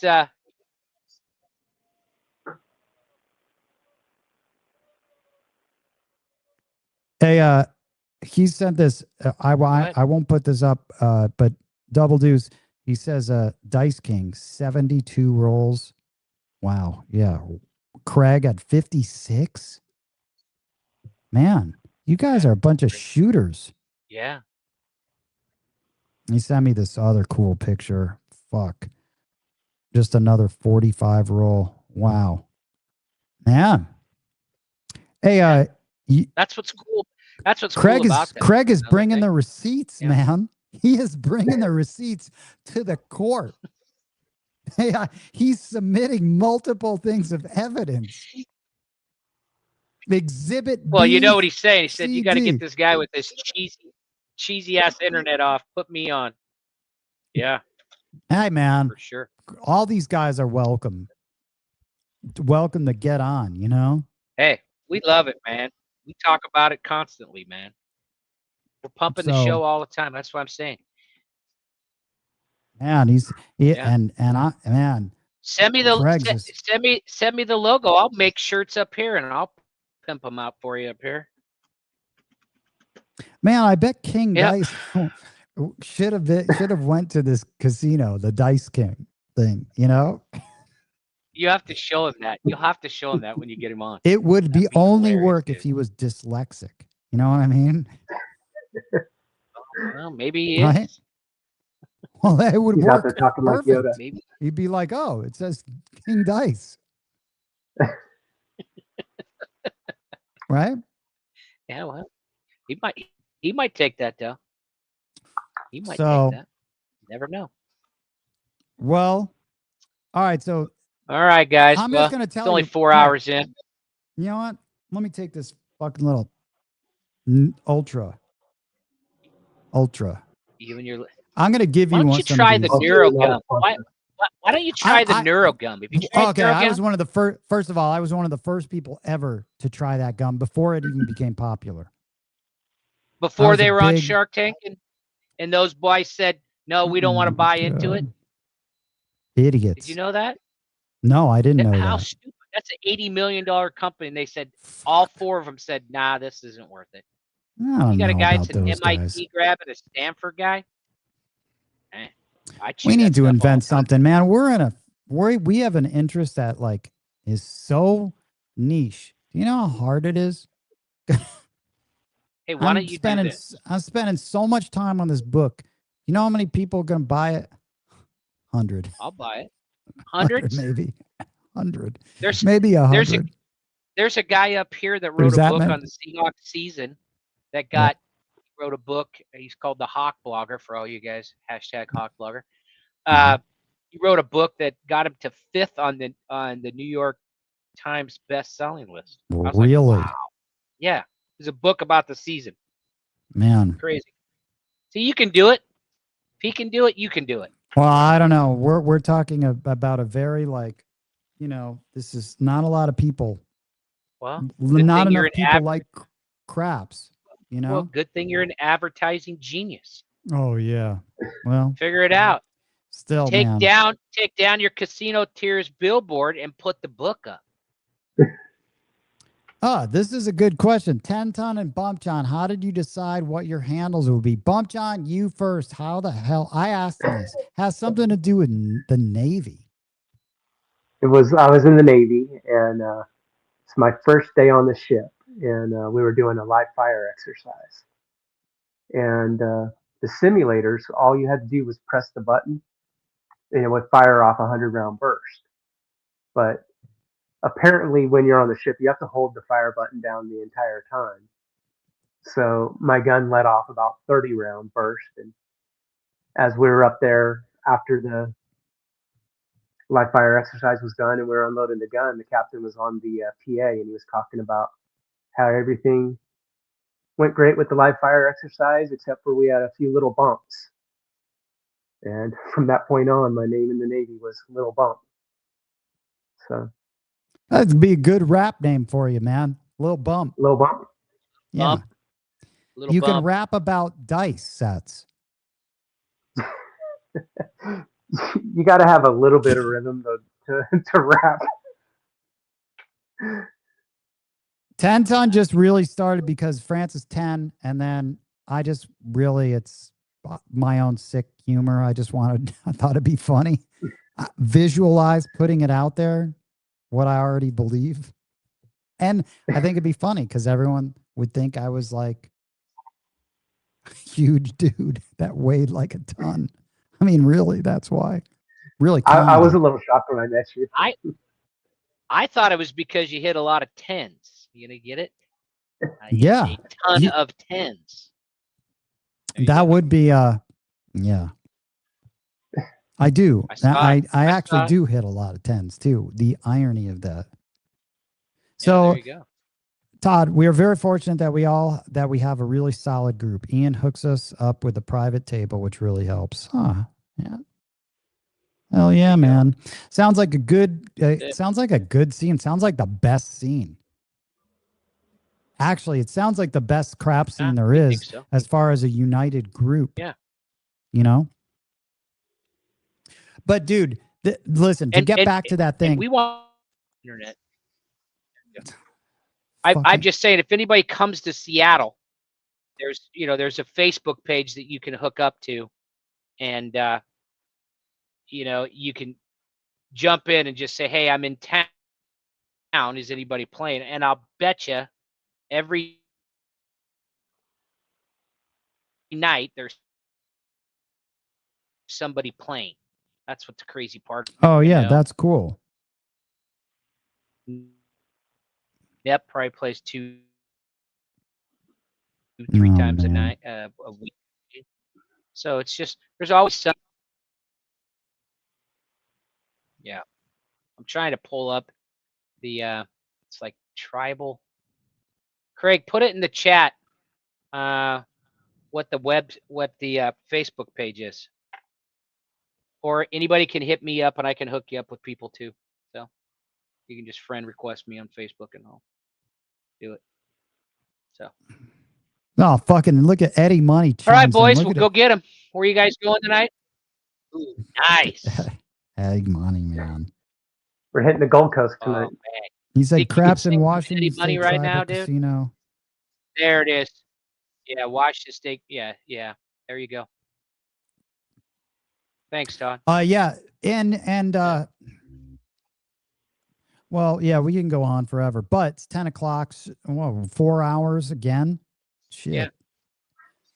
I like the West Coast. I like the West Coast. I like that you come in representing the West Coast in the later part of the evening. Well, that's because the other side of town doesn't like me. So I come on this side. At least I know this side likes me. Yeah, and just remember, low camera, everything. East Coast, Try not, you know. Hey, yeah. Well, I did say to you when you said I have it in text. I can prove it. It says, have your son give me a call and make sure everything works. Cricket. Son, not my son. Son, okay, son, not my son. Yes, Yeah. but crickets. Crickets. Yeah, well, you know. No. He texted High me. quality, Got everything working high out. quality production back there. High quality production. Yeah. Yeah. Well, after that last Hey, can we get a few more Patreon? What's Can that? we get a few more Patreon people to sign up so we can afford some more production help? Yeah, Please? I know, right? Well, listen, Greg says Alaska Airlines flies into the northern airport at Payne Field, Everett, Washington. It's like flying into a little tiny town, but keeps you out of SeaTac. I love Everett. Yeah, Everett's and nice. there's literally, there's. Really? Bump John, were you there for the Navy? Were you there in the Navy? Mm-hmm. Mm-hmm. Everett? No. Yeah, Man, grew I up- forgot to like say 2 this. days. I keep forgetting to say, like and subscribe. I always forget to say that. I do. Yeah. I always forget to say like and subscribe. I can't Good. help it, man. The world's shittiest All right. influencer. Yep. They have these classes you can go and take, 10 ton. You know what I mean? They have these. Just walk down Think the hall. media. You'll find an influencer. Media. They'll tell you how Yeah. to do it. Yeah. Yeah. So, What are you Dude, doing all right. for crap? all right. time to So, Go make some money. We're going to try to not go on tilt tonight. Bump John, I don't know Okay. where we're going, but either way, you're picking me up. Okay. Hey, at least he gets you free parking, though, doesn't he? Mhm. He should be able to get you some free parking, so that's good. He pays the tips. So Nice. just And we the got last couple days, I've been all driving the myself. service. We have all of these things. We have the machine Hey. well oiled, dude. Well, you got to hook me up with your guy because we're going to bring a huge amount of people down for New Year's Eve. So you send me your guys at the Palms because that's probably where half of them will probably stay there, and I don't know. where the Okay. other half- Juan's a good guy. Yeah. So we're going to do a big New Year's Eve. Rory turns 50. Oh, no, dude. Rory McIlroy McIlroy? turning 50. Yeah, McIlroy's turning 50. Nice. So we're going to dude. roll down. He's all excited. he came over to my house a couple days ago. He was talking just, man, I had so much fun playing craps. That's the best time I've ever had playing craps. I was like, that's because we all won, Rory. You know what? I drank this thing today. I don't know if you've ever seen this. This is another sponsor, not our sponsor. Have you ever heard of this? All right. Junie. Yes, I have heard of that. Yeah. It's sparkling tea with adaptogens. Junie for a happy mind. Peach. And it's got ashwagandha, lion's mane, Yeah, there you go. reishi mushroom. Wow, that's all for memory I don't know stuff. how You to got say this memory word. issues? Acerola cherry. Yeah. No, Is it's that- not an acerola. It's ace. No, I can't remember the name of it. Acerola. That would be a bad name. Acerola cherry. Green tea. Sorry, is that Green fucking? I had tea. Toronaga on. I could do anything like that. I can. Did you Yeah. see the thing for Well, Toronaga? yeah, you already dug yourself into a hole. I can't I wait don't to care. see I'm the gonna dig feedback here. on I'm gonna that. dig further. Hear about this.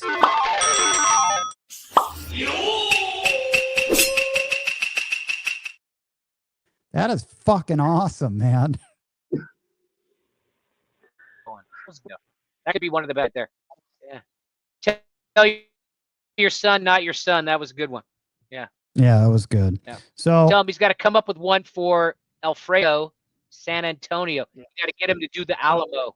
Get him to do the Alamo for Alfredo. that's a good one, man. He's from Like, San Antonio. yeah, we'll do that. Yeah, Dude, there's we're my gonna dad. have some I brought a little good something people. tonight. You got one thing out of me.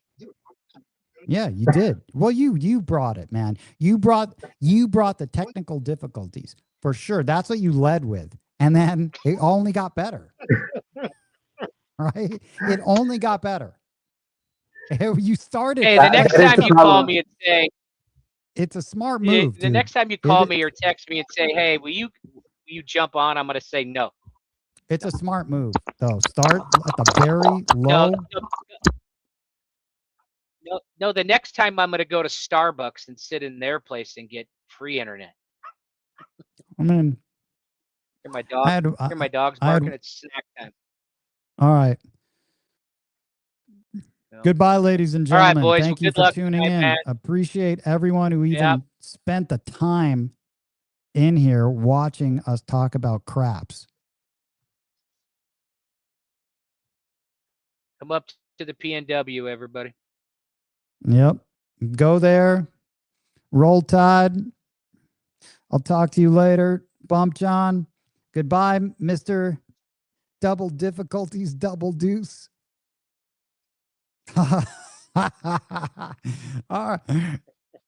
See, you just make me laugh, though, Ian. I'm not worthy. I'm Rule not worthy. number one. I'm not Rule worthy. number one. Rule number one. But we solved it, man. We're like tech support. Yeah, so if anybody asks, 1080, because I was running on 720. Yeah, I know. It was tech support, Yeah. man. And you didn't have to call India for it. Well, yeah. I was talking to Although I look like I could be Pakistan an Indian Pakistani guy. I mean, all I had to do was the accent, and I could have helped you easily. Tell me about it. Easily, so. Yeah. All right. So listen. All right, boys. Do it. All right. Let's hit an ATS tonight. Put an extra 5 on you guys for me. Yeah, man. Later. Later, All right. Craig. All right. T-Bone. Take it easy, guys. All right. Make some money. Later. All right. Peace out, guys. Yo, Bump John. I'm going to kick you out of this studio. It's been a pleasure. You know, at least you got a mic going. I'll see you later. Bump John, man of many words. He is a man of many words there. You know what, Bump John? You don't have to be a man of many words. You let the dice do the talking. 33 roller, 37 roller, you let it do the talking, man. Mindset coach, mental game coach. I'm kicking you out. Okay. All right, everyone. I'm going to have son, not my son, come in here and set everything up that he does and wrap this thing up. Appreciate it. It's supposed to be 2 hours, goes to 4 hours. building it up. We've got beautiful Vegas. Looks so nice right now. Hopefully there's no glare on the, yeah, a little screen. It's, yeah, but still. Oh, yeah. All right, son, not my son, stepping in. Thank you very much. Appreciate it. Let me do a couple things here. Yep. Thanks a lot.